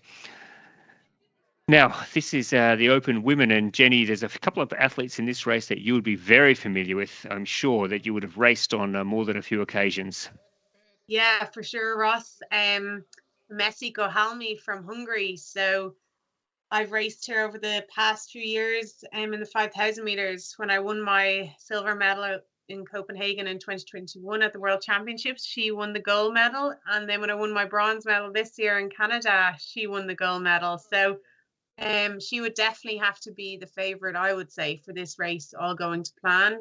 Also, the other Hungarian, Eszter Rendezi, she is also a very strong paddler. So two very good paddlers to look out for there. But as you can see, India and Bulgaria are starting off very hard again in this competition. The Indian is actually in the lead at the moment, followed by Bulgaria in second and Canada in third. Yes, the Indian using the same ergo that they won in the previous race, the men's. We just saw Agnieszka Paladova. She was a wildwater World Championship silver medalist from a couple of years back. She even won a C1. So it just goes to show, Aaron and Jenny, she won a C1 Classic Gold in the wildwater back in 2016. So Agnieszka Paladova, a very strong paddler. But wow, once again, it's the Indian and the Bulgarian who have gone out hard. Now, Eszter Rendezi, the first time I ever saw her was at the Youth Olympic Games back in Argentina a few years ago. She's a very strong paddler. I would not be surprised at all if she gives this a really strong nudge, because she was second in the 1,000 at the World Championships and is a really, really good, strong, confident paddler. So she's sitting up there in third at the moment. But yes, once again, it's Bulgaria and India out there in the front. The Bulgarians have had a good day today, no doubt about that. And the Indian paddler, Parvati, is a national games medalist from India, so she's no slouch. She certainly has a bit of form coming into this race. And there is Christian Free from Canada.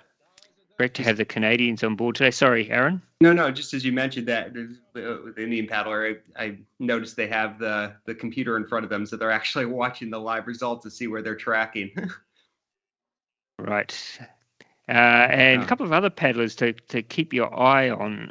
In fact, there's an American paddling in here, Aaron, Caitlin Moore, who is a myoskeletal therapist, she tells us. I don't even know what that is, but I'm impressed. It sounds like something which we should be impressed about, but a myoskeletal therapist and a weekend violinist. Now, that's just showing off. That is showing off, sitting in the outdoors. I wonder, is it meant to be a musculoskeletal therapist, maybe? That sounds more believable, doesn't it, Jenny? You say here showing off. I'm sorry. I think this is punishment. Look at your surroundings and you're on an ergo. I would want to be swimming in the water. Come on. Now, is it easier inside or outside, Jenny? Any difference at all when you're sitting on an ergo? I don't think it should really make any difference. Maybe some people just like to have, I guess she's in Greece, so the temperatures are quite good compared to other parts of Europe at the moment. But to me, I don't think it makes any difference, because you're going to be concentrating on that screen in front of you. Just going back to the athletes who are in the race, you were talking about Agnieszka Paladova from Czech. She's really increased her form over the last few years. She has been an A finalist in the K1 500 meters, both at World Champs and at European Championships. She's also goes out with Joseph Dostal, so I wonder, is he looking on today, cheering her on? Maybe he's in the room there, giving her a bit of if you are watching on Joseph, why aren't you here, my friend? Why aren't you on the ergo? Maybe he's too big. Maybe he's too big for the ergo, because he is a very big man. Now, I was about to say, look at Eszter Rendezi working her way up, but her ergo seems to have stopped at the moment. When it picks up again, I'm expecting she will be breathing right down the neck of the Indian paddler who's currently sitting in second position. There's Vanessa Dimitrova, who I think is currently sitting in first position, is she? Yeah. So we've seen a little bit of that. I'm not sure it's a gym. I'm not sure where she is, but we've seen a little bit of her, of that background today. So there are your top two. Rendesi's ergo has stopped, I think, because she's still paddling, but there's no time coming up there. And Miss Kolhami, we can't see her at all. She's what's happening there, Jenny? It looks like I don't know whether her ergo. She's around 8th position at the moment. I don't know. Maybe she's having some issues with her ergometer at the moment. Maybe it'll catch up soon, and we might see exactly where she is lying in the race. But as you said, the Hungarian Esther Rendesi, she was really putting up strong, and we'll see now, I guess, in the next few seconds or so, the camera might catch up with her along with the computer, and we'll see where she is sitting. But the Bulgarian has a 54-meter lead over India at the moment, and India in silver medal position is 235 meters ahead of Portugal, and Canada is just on the heels of Portugal at the moment. There's only like a 10-meter difference between third and fourth place. So I'm looking here at the shots here. I can't see Rendesi. Oh, yes, she is. There she is. So she's still going strong. And look at her technique there, Jenny. There's obviously nothing wrong with the way she's paddling at the moment. It's just that we are having a problem with her ergo. And I hope we can get that fixed up, because I'm pretty certain it should be up there challenging for a gold or a silver medal at the moment. But that's not working. We do apologize. Obviously, this is a little bit out of our control. We are relying on the technology in the local gyms, of course. It could be something to do with the Bluetooth. There could be any problem there that's caused this to happen. But look at that. She's looking strong, Jenny. Esther Rendesi, the Hungarian. She's a very powerful paddler, extremely aerobically fit as well. Like you say, medalist in the K1000 meters of the World Championships. And then you have the Bulgarian here. She, as you can see, she's a little bit, her shoulders will go down a little bit forward compared to the Hungarian, so maybe she's getting a little bit more tired, but she is really pulling hard to try and keep her lead. She's got good leg drive, good rotation, but it's hard to know what's going to happen in the final parts of the race if Esther Rendesi's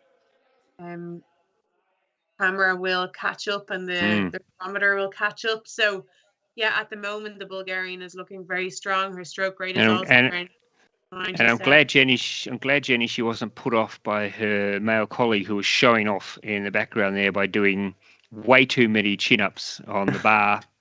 Yeah, he's trying to get footage on the telly there, wasn't he? He knew that he was on the live camera just then. He just said, I'm just going to pop out 15 quick chin-ups, Aaron, man, and just let people know what's going on. But I think Christina threw all those weights on the bench over there, so it looks like that's what she's doing right afterwards, or not?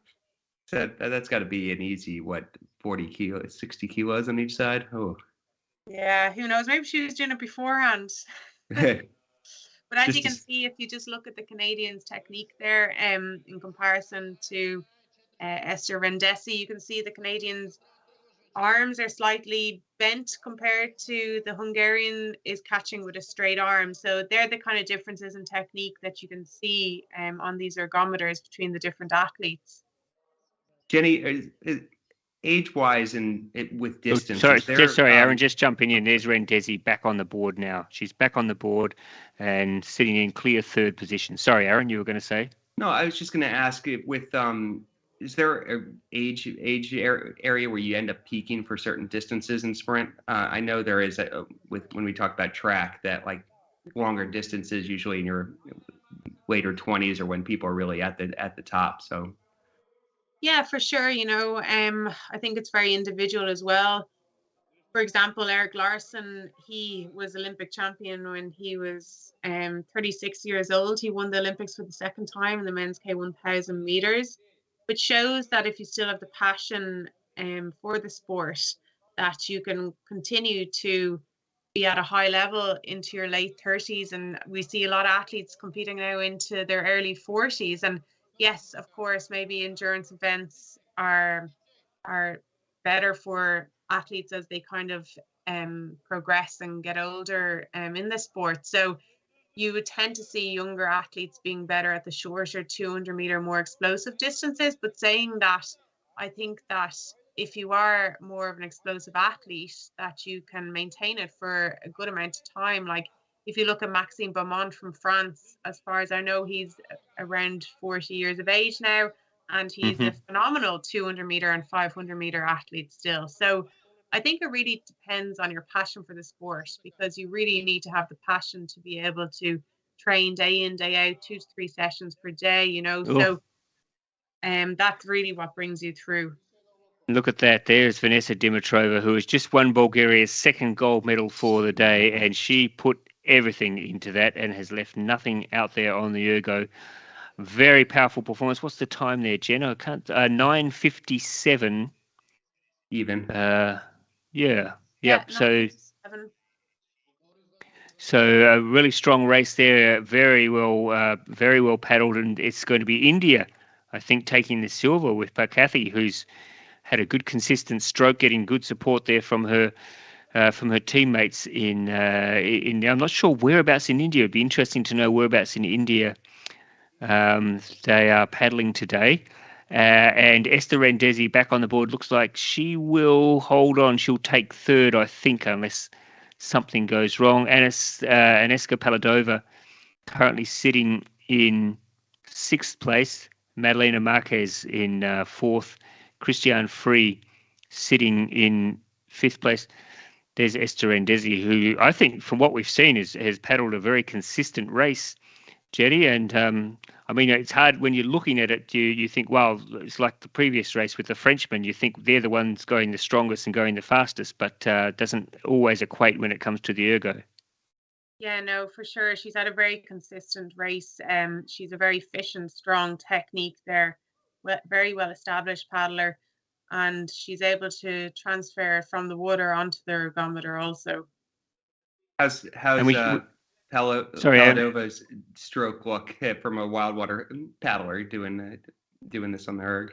Yeah, well, so she obviously her history is wild water, but now, like I said, she's a very established canoe sprint athlete, and she would probably bring aspects of her wild water technique across to her sprint, but she has shown that it helps her in her sprint. There's a lot of wild water paddlers who've transferred to sprint. For example, Max Hoff from Germany, fabulous athlete, both in wild water and canoe sprint. So it just shows that the aspects of wild water can transfer over to canoe sprint, kayak sprint.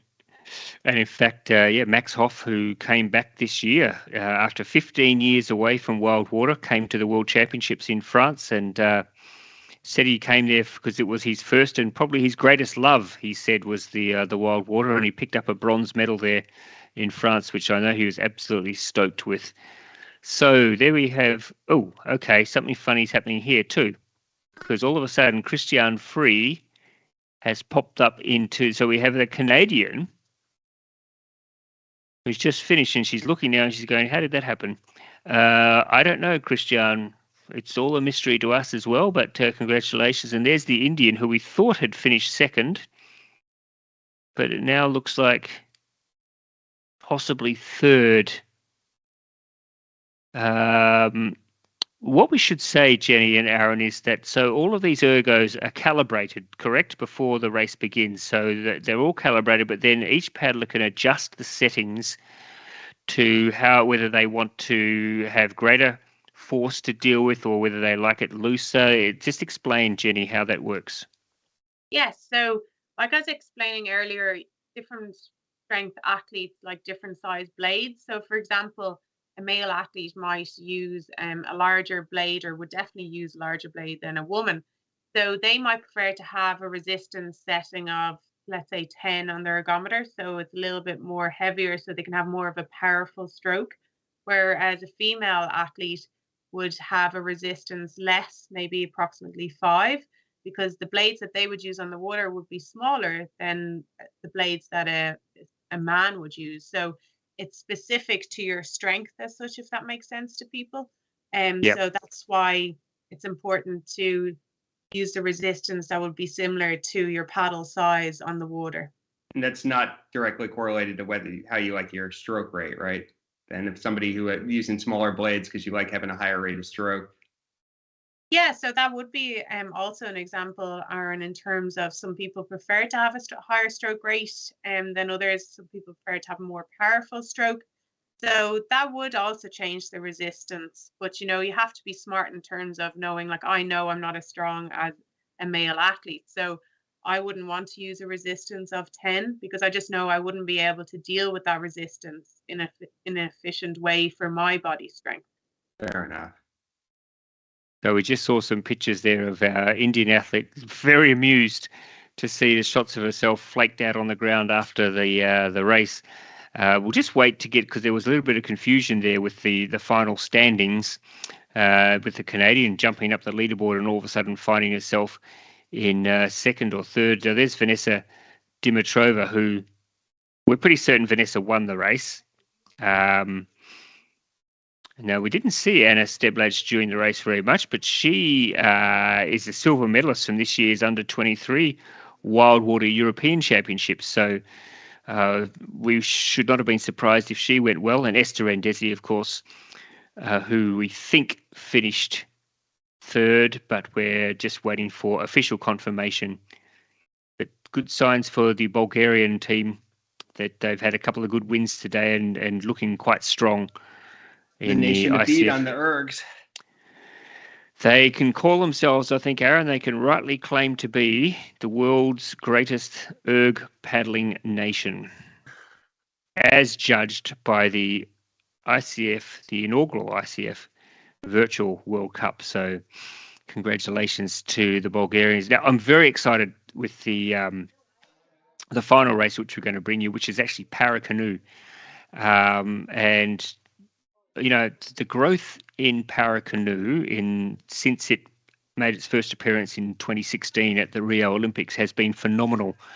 And the more countries that are becoming involved, the stronger it's getting. And we're seeing when it first started, it was Great Britain and Australia were dominating, and now Ukraine is very strong in Paracanoe. We know that there's some good paddlers from New Zealand and from France, and it's exciting to see the growth of Paracanoe, and we're very excited that we've got a handful of athletes today who are giving it a go, and much the same as some of the other, we talked about the canoe slalom, Jenny and Aaron, and hopefully that Jiri Prskavec can inspire other slalom paddlers to take part. I'm hoping that Mykola Syniuk, who's from Ukraine, and I'm looking forward to watching him. I'm hoping he's starting today. He's a world champion in Paracanoe, that this might inspire other Paracanoeists to give it a go.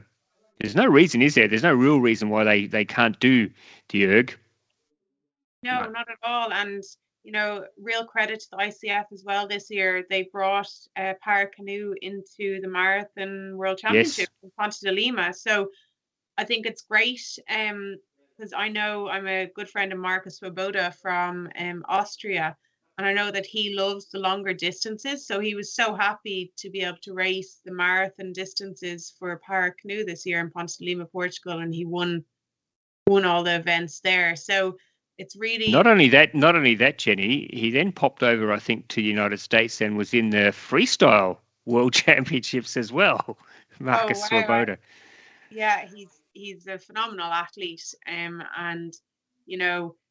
I think it's great because there's going to be para-canoeists and para-kayakers that are more endurance based as well.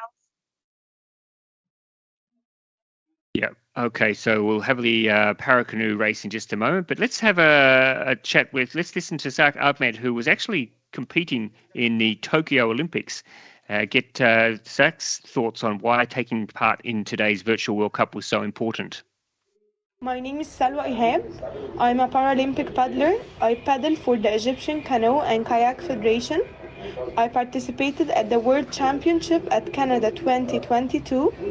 I'm so happy to compete in the ICF Virtual World Cup. Yeah, fantastic. It's just so wonderful to have Sark and Mykola and other para-athletes racing today. I'm going to be really interested to see some of their techniques. And I really hope that it makes people sit up and take notice and understand and realize that it's such a strong paddling community, the Paracanoe field. Now, let's have a look at the start list here for the para. It's a mixed race, of course, the men and the women, and you can see there the Ukrainian Mykola Syniuk. I hope that we've got a camera on Mykola because he is a formidable paddler. Jenny, I don't know whether you've had a chance to see him racing at some of the World Cups, but he is an incredible paddler. Yeah, the Ukrainians produce both able-bodied and para-athletes at a very high level always. So it'll be really interesting to see the two Ukrainians, how they go in this competition here today. And just look there, we've got Egyptians, we've got paddlers from Cyprus, the Czech Republic, France, and the Hungarians, of course. And there you go, look at Mykola Syniuk. He is straight out into the lead. And look at that, isn't that great, Jenny and Aaron? So Miroslav there doing it from the wheelchair, just to adapt things so that they can get this to work. It's great. I mean, as a sport, it's awesome to see people of, as I said, people from all nations, people of any ability be able to get out there and do this. And the erg is a great way to introduce you to it. And Paracanoe has really also allowed more people to come out and compete at a high level, who might not have been able to do that 20, 30 years ago. And I mean, speaking just for me, back in at home, my high school teacher of mine actually, after the war in Iraq, started taking out injured veterans returning, teaching them how to kayak and giving them something else to kind of do and help their mindsets. And I helped teaching with some of that. And we even were taking blind people out paddling in whitewater. Wow, it's quite amazing. It's quite remarkable, the courage people have to do this stuff. Yeah, it really is. And I think we've been very fortunate at the ICF to have a man called John Edwards from Canada who's been running the for many years now, the Paracanoe program. And just, he will never take no for an answer. And if somebody says to him, well, we're not going to have a Paracanoe race in this event, he'll say why. And then he'll argue with them, and eventually he'll get his way. And it's because of that, I think, Jenny, that we're seeing such a strong growth in Paracanoe. It's been quite phenomenal and fantastic to see some other countries that are coming through and really wanting to be part of the program. Yeah, I know John Edwards, and I know he's a very strong campaigner and works very hard for the Paracanoe department. So, it's great to see. And like I say, I hope that the marathon Paracanoe continues to grow. I know there was very good feedback on it this year. I know Tim Lodge from the UK really enjoyed it, and he's found a new love for the sport now that he can compete in a different distance that's not just over the 200 meters. So it's great for the Paracanoe athletes. And as you can see here now, I think the Ukrainian Syniuk is in the lead from what I can see. Is that the way you see it, Ross? Yes, no, absolutely. He is in the lead. I mean, he's a Paralympic silver medalist as well. A silver medalist, I think so, as well. So you would expect that he would dominate this event. And I need to say, isn't it fantastic to see, and we've been saying it all year, Aaron and Jenny, every event we've been to, without wanting to talk up too much the effort that's been made by the ICF, but just the entire International Canoe family to make sure that Ukrainians have been getting the opportunity to compete this year. And, it's been incredibly challenging for these athletes and for this community. But the way that the international community rallied around when the war broke out and sort of bent over backwards to make sure that these athletes could continue to train. And, we've seen Ukrainian athletes at the slalom events, at the sprint events, at canoe polo. They had a team there this year and they didn't win many games, but gee, they had a good time. Marathon, of course, Jenny, we know in canoe that they've got the greatest canoe paddler in the world in marathon. In Babak, of course, who has been dominating for many, many years. So just great to see that here we are in our very first ICF Virtual World Cup, and we have a Ukrainian not only paddling, but also probably likely to win a gold medal. Yeah, I think it's a real credit to the ICF and the whole paddling community to see how everyone had helped the Ukrainians this year. I know our own club, Samli Canoe Club, we have a few new members from Ukraine, and everyone has gathered around to get boats to help them, paddles to help them, equipment to help them, and it just shows that the real meaning of sport behind it is to we're a family, we're a community, and it's really great to see for all of this to happen and come together to help Ukraine. And I know, Aaron, with the Super Cup this year, the community there in Oklahoma, what they did to make sure that a couple of the Ukrainian athletes could come across and compete in the Super Cup was absolutely incredible. And I know, speaking to the Ukrainian athletes who were there, they were just blown away by the generosity of the Oklahoma community. And we saw Romania, we saw Poland, we saw Bulgaria, we saw these communities all reaching out and Germany, France, all reaching out to try and help and to make sure that life could be continuing as close to normal as possible for the Ukrainians. Yeah, and sports is a small thing in the world in comparison to what's happening in Ukraine. And anything we like Jenny and you both have said, we're a community, and we need to be out there for everyone else. And we don't just leave people hanging out in the cold. And I think anything we can do to support people who need support that's the least we can do. And I think we're seeing now today, that there are more possibilities now. And I think, Aaron, it was you that mentioned that this will open the door for new paddlers to come and give it a go. And there are a lot of paddlers out there, Jenny and Aaron, I'm sure you've met them, that are terrified of getting in the water. And if it wasn't for the water, I'm sure they'd love to paddle. Endurance athletes who just think, oh my God, the last thing I want to do is sit in a boat on the water. Here's your chance.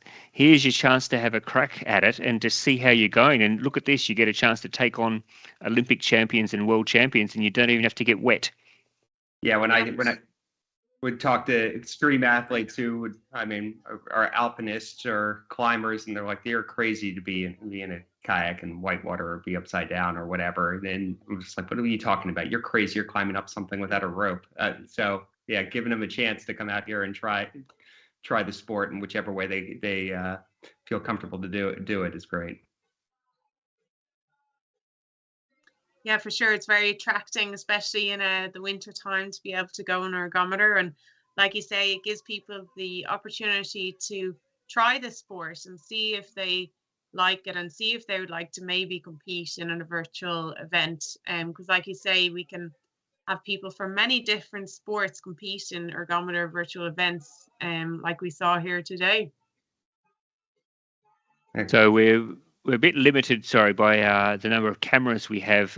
Of course, we have been relying all day on the athletes to be able to set up the cameras. And what we've learned, I think, today, Aaron and Jenny, is some of these competitors, they're very good paddlers, but they're not very good with social media and not very good with their cameras, which is hard to believe. But Miroslav, you've got the camera set up there. You've got Jiri Prskavec there sitting in the background, the photo of him anyway, cheering him on. And Miroslav is sitting in the wheelchair and just putting in the hard yards here. How inspirational is it watching Miroslav Spurt competing here? He's going up against a world champion and a Paralympic medalist. What a great thrill for Miroslav to be testing himself against a person of that standing.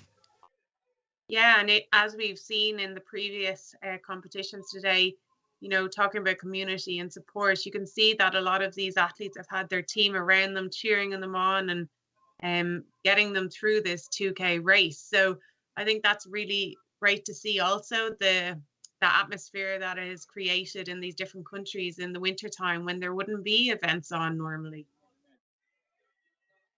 So there we have, you can see we're down to 4 now. I'm not sure whether, I know when we started the field was probably twice that size, but we're down to 4.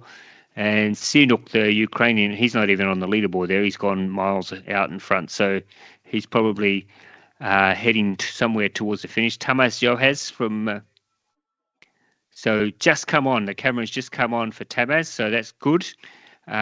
sitting in, well, it says first there, but I don't think that's, oh, sorry, we've got, of course, sorry, pardon my ignorance here. We've got different categories, of course. We've got KL1 and different categories for different athletes. Now, the categories are determined by the extent of their disability. So that's why you'll have different athletes with different. You have on the screen there. You've got other, which means that in Miroslav's case, he will be in a different category to KL1. So that explains a little bit why we have those different classes there. Gergo Danks has just rejoined us with the camera, so going along quite strongly from Hungary, which, by the way, they've really improved their Paralympic program off the back of some pretty strong results from led by Peter Kiss, of course, who's a world champion, Paralympic champion as well, and I think has inspired a lot of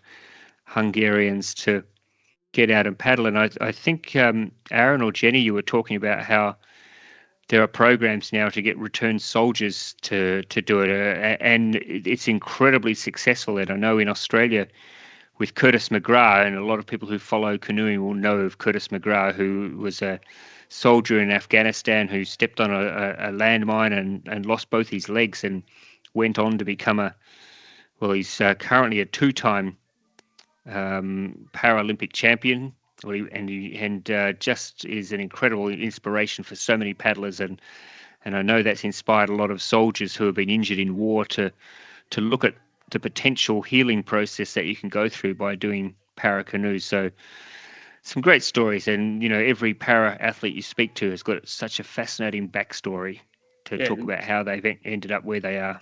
And what Paracanoe shows me really is the only limitations what we put on ourselves. Dead right. Yeah. You can do anything you put your mind to, and it is really fantastic to see people. I mean, whether they're missing a leg, missing an arm, just if they're are wheelchair bound, whatever it is, just getting out and having the courage to just go and push themselves. Yep. And I should also mention that next year, canoeing will be in the Special Olympics as well, which is fantastic. And we've got a couple of very strong communities. Poland, especially Germany, very strong in terms of Special Olympics. And we've had a couple of races at, I think in Poznan, we had a couple of races, Jenny. I don't know whether you remember, for the Special Olympic athletes, and they were so well attended. We had 10, 15 athletes competing in it. It was just so wonderful to see it happening, and I'm so excited that it's going to be in the Special Olympics next year in Germany. Yeah, for sure. And Special Olympics in kayak is very strong in Ireland. They train at our canoe club, some of the athletes, and we had the World Games in Ireland many years ago now. And yes, way back. Yeah, as a volunteer helping at it. So yeah, no, it's great to see another category being grown within our sport. So I'm going to put the challenge out now, Jenny and Aaron, and you can support me if you like, or you can leave me high and dry, but I'm going to set out the challenge for the next virtual World Cup. I want at least 5 or 6 athletes from every discipline taking part. Now, I'm talking canoe polo, I'm talking canoe freestyle, I'm talking ocean racing, I'm talking dragon boating, I'm talking stand-up paddling. I want to see a stand-up paddler sitting in an ergo and competing. So that's my challenge I'm setting for the next virtual World Cup. But Syniuk now, I've just been told, is heading to the finish line. So he will be crossing very soon. Unfortunately, doesn't have a camera on him. I would love to have been able to showcase his paddling style and how strong he is. So Gergo Danks has come up as the winner, but that's in his category, I'm assuming, but and looks very tired. So well done, Gergo Danks, for that performance. Naomi Horvath there, putting the camera on herself momentarily. Miroslav Spurp there, who has really worked hard, hasn't he? He's just really put the effort in to check throughout this race. Hammering. Yeah. Wow.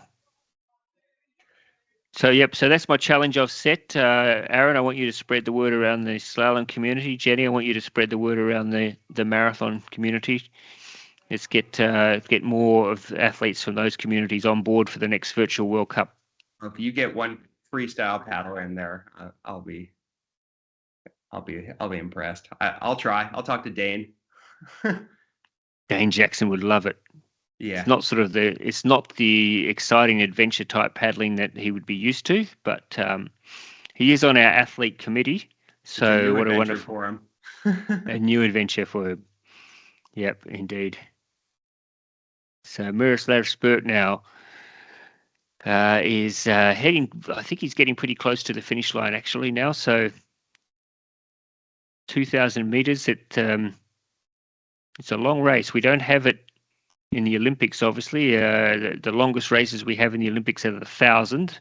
The longest races we have at canoe sprint events, the Jenny's races, the 5,000 meters. And in fact, that's my challenge next year for you, Jenny. You're going to have you out there as well. We need Ireland. We haven't seen an Irish paddler today. Do you want me to commentate at the same time? Will I do that? Yes, I do. Yes, I do. That was going to be. That was going to be my next. It's only 2,000 meters. You should have the win for that. Come on. Yeah, she won't even be tired. It'll just be a cruise in the park for her. So yes, I'm not quite sure what we make of the finish spots here, but we can get clarification on that later because Mykola Syniuk from Ukraine is not even on the board there. So Tamás Joints from Hungary. We've got the French paddler Joan Mel, and Thomas is there again, back paddling. I can see Adam Varga in the background with Nomi Horvath there, just watching on. There he is. Good to see you, Adam. Looking like you're not very tired. Paddle harder next time, my friend. So Tamas is charging on now towards the finish line.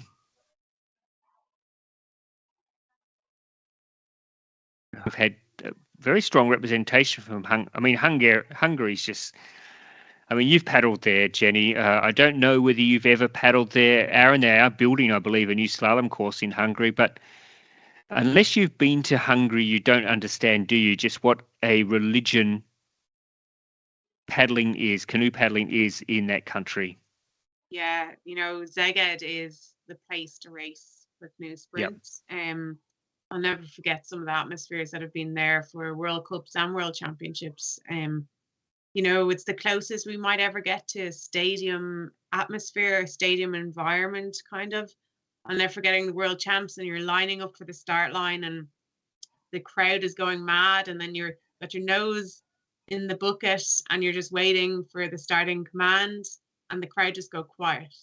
And then once you start, it just erupts, the sound, and it's just fantastic. It's just, it's something that is so hard to describe in terms of the crowd, the atmosphere. The kayakers and canoeists in Hungary are, they're superstars. They're so well known. As far as I know, it's like their second best sport in the country. As far as I know, water polo is their number one. Yes, I think that's right. Yeah, so I've raced many times in Szeged, Hungary. I won my first canoe sprint World Cup medal at senior level back in 2010 at the World Cup in Szeged, Hungary. And, it's an event I'll always remember, and the atmosphere is second to none there. I was floored when I was there once, and I could not believe the atmosphere you guys had. It made me feel like,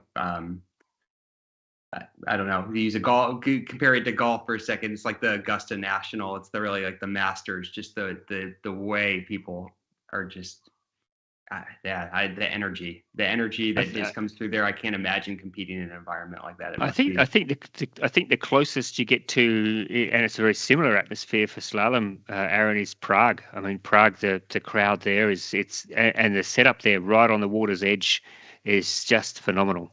Yeah, because you have those really vertical bleachers, the way the sound reflects from that too. It just feels like you're in a in a wind tunnel with the cheering, except for the fact I can still hear the announcer, which that guy is one of the best announcers I've ever heard too. Yeah. On a side note, he said something. I think I had hit two gates, and then saying that Aaron Man has never made a semifinal in a World Cup, and I don't think he's going to make it today. And then I hit I actually was laughing so hard I hit a third one. I'm like, it's whatever. Yeah, that's they do get very animated, but we are blessed with some fantastic venues for our competitions around the world. And of course, next year I'll just give a bit of a plug. We have Olympic qualifiers, of course, for slalom. It'll be in Lee Valley, which will be pretty phenomenal, Aaron. And for sprint, Jenny, of course, it's Duisburg in Germany, which again, great crowds turn out for those as well. So we should give those events a bit of a plug because they'll have Paracanoe events there as well. Yeah, for sure. Germany, it's also a country with huge depth in canoe and kayak sprint, so there will be a great atmosphere there also. And the UK, I think, for the canoe slalom will also bring many spectators to Lee Valley. Yeah, it brings the sun too. Yeah, well, I think it's September, so it should be okay. Surely we can organise some sun in September. So here we have Miroslav Spurk, he's been consistent. He's stuck with it all the way through it, and hats off to Miroslav. You've done well, Miroslav. Keep pushing, man. You're nearly there.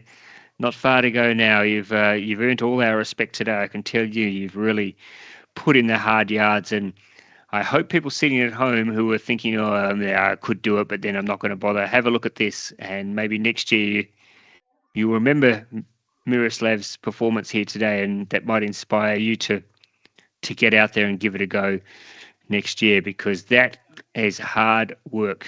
And I think he's done himself pretty proud today. And there he goes. Congratulations, Miroslav. Fantastic effort. That 2,000 meters probably felt at least like 5,000, I'm sure. But you've now competed in your first ever ICF Virtual World Cup, and I think you can be very, very proud of your performance, my friend. Well done for being part of the competition. Yep. So great result. I don't know whether we can put the official times up now for this race and the final placings, but here we go. So Tamas Shuhaz is still out there. Now, his camera went off for a little while, so maybe there was a problem there. He's just back. And it looks like the rest of the field have finished. I'm not sure what's happened with our friend from Ukraine, Syniuk, who we saw, didn't we, at the start? He flew out and was that far in front of the rest of the field, but can't see him up there on the leaderboard. So we will clarify all of this, of course, and get you the exact placings for all of the events today. And I do apologise again. We had a couple of little technical glitches here, but this is a first event for us. First time we've ever done a Virtual World Cup, so we're learning as we go along. And I think, though, Jenny and Aaron, it's been reasonably smooth. We've sort of had an understanding. I think the three of us were wondering, because we've not done something like this before, we were wondering how this would go from our perspective in terms of what we could see and how much information we would have to go on. But I think as an advertisement for the first ever Virtual World Cup, it actually went all right. Yeah, just come down to equipment more than anything else. We didn't have weather delays. We didn't have any swims. Just as learning how to make the technology work. But I think it was great. Yeah, no, for sure. It's been a real pleasure to be with you both here today, Aaron and Ross. And again, thank you to the ICF for running this great event. And I'm sure it's going to grow further in the future. And it's a starting block for virtual World Cup events. And like I said, it's great to have a competition during the winter season for athletes who would like to compete at this time of the year from all around the world. Winter season for the Northern Hemisphere, of course, Jenny. Down here in the Southern Hemisphere, we're all sunning ourselves at the moment, just kicking back. That's not what you said earlier, Ross. Enjoying pina coladas and strawberry daiquiris sitting by the pool is what... you can put the ergometer out by the pool as well. And, and might I just say, we would have had more Australians taking part, I'm sure, except it's now. Let me tell you what the time is in Sydney, just in case you're interested, folks. It's 5 minutes past 2 in the morning. So we'll need to twist the arm a little bit further up the back, I think, to get people in Australia and New Zealand to take part, but maybe next year we'll have a time that works better. Well done, Tamas. Well done. Fantastic performance. There's Nomi Horvath just going over there to confirm his time. So again, read into that what you will with those timings. We will try and clarify. If you go to our Planet Canoe website later on, we will clarify all of the final positions for all of our races today. But look, I think it's been a wonderful advertisement for virtual paddling. This is a brave new world. It's exciting technology. It's exciting to see the potential, and I think that what we've seen today is just the start. And I think that by the time, even the next time we get around to things move so quickly. By the time the next virtual World Cup comes around, we'll have even better technology at our fingertips and new ways to bring you the excitement of these events and the racing. But I have to say, I think it's exceeded my expectations as well of what we might see today, and to see the thrill of some of the racing as we look back at see some of the action from the Paracanoe race and Christoph Kosmos there. I don't know that we saw too much of Christophus during the race from Cyprus, I believe. And Tamas from Hungary.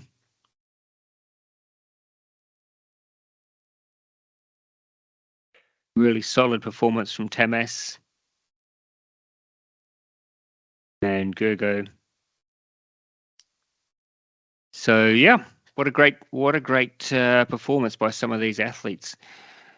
So that just about brings us to an end for this event. I'll get you both, Aaron and Jenny, before we finish up, if you want to just sum up your thoughts on what we saw today and what you think of the concept and what you thought of the performance of some of the athletes that we saw today, Aaron.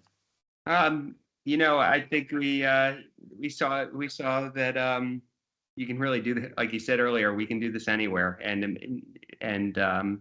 I think I'm going to go out and get myself an erg today. But in all seriousness, too, it was cool for me to see how the sprint technique is, and comparing that to how a world champion and Olympic champion slalom paddler does on these machines. So it gives us all something to strive for in the future. Jenny? Yeah, I totally agree with Aaron. It was great to see the people from the different categories, different disciplines within our sport competing here today. And like I say, like Aaron said, we had a slalom athlete who's an Olympic champion, and we had Olympic medalists in the canoe sprint competing here today. So it was a real pleasure to see those athletes competing in the same World Cup. And I hope that there'll be many more virtual World Cups in the future. And hopefully we'll have more athletes from more disciplines competing also in the next one. And well done again to everyone involved. Yeah, absolutely. Look, yes, thank you. Can I just thank you both, Aaron and Jenny, for providing your expertise here and your insights into what we've seen today in this first ICF Virtual World Cup. A big thank you to the team who managed to get this up and running and off the ground. And I mentioned them before, but I'll mention them again. Hoishan Kwan and Martin Marinov in our ICF office, who spent hours and hours and days and weeks trying to get this event up and running against great odds at times. But I'm hoping that they're feeling very proud today of the event that they managed to put on, because we had some nervous moments, but I think in the end we got there. And I need to say to all the paddlers who took part today, thank you for having faith in us that we could put this event on, and the event would never have worked without your contribution today.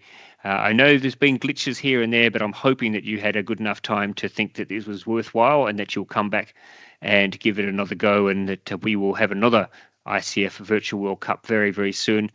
And to everyone watching at home, wherever you may be, thank you for being part of our very first broadcast for an online event. As I mentioned, it's a brave new world. It's exciting to be part of it. It's exciting to have made this first step, and we'll be thrilled if you can stick with us and we can bring you an event even bigger, even better next year. And I just finished by thanking the technical crew and everybody who got today up and running. It's not an easy job, so we thank you for the hours that you've put in to make sure that we could get this out there and show people what we've got to offer. Thank you for your time. Thank you, Aaron. Thank you, Jenny. We look forward to having you with us once again next year. But for now, that's it. All the best. And Merry Christmas.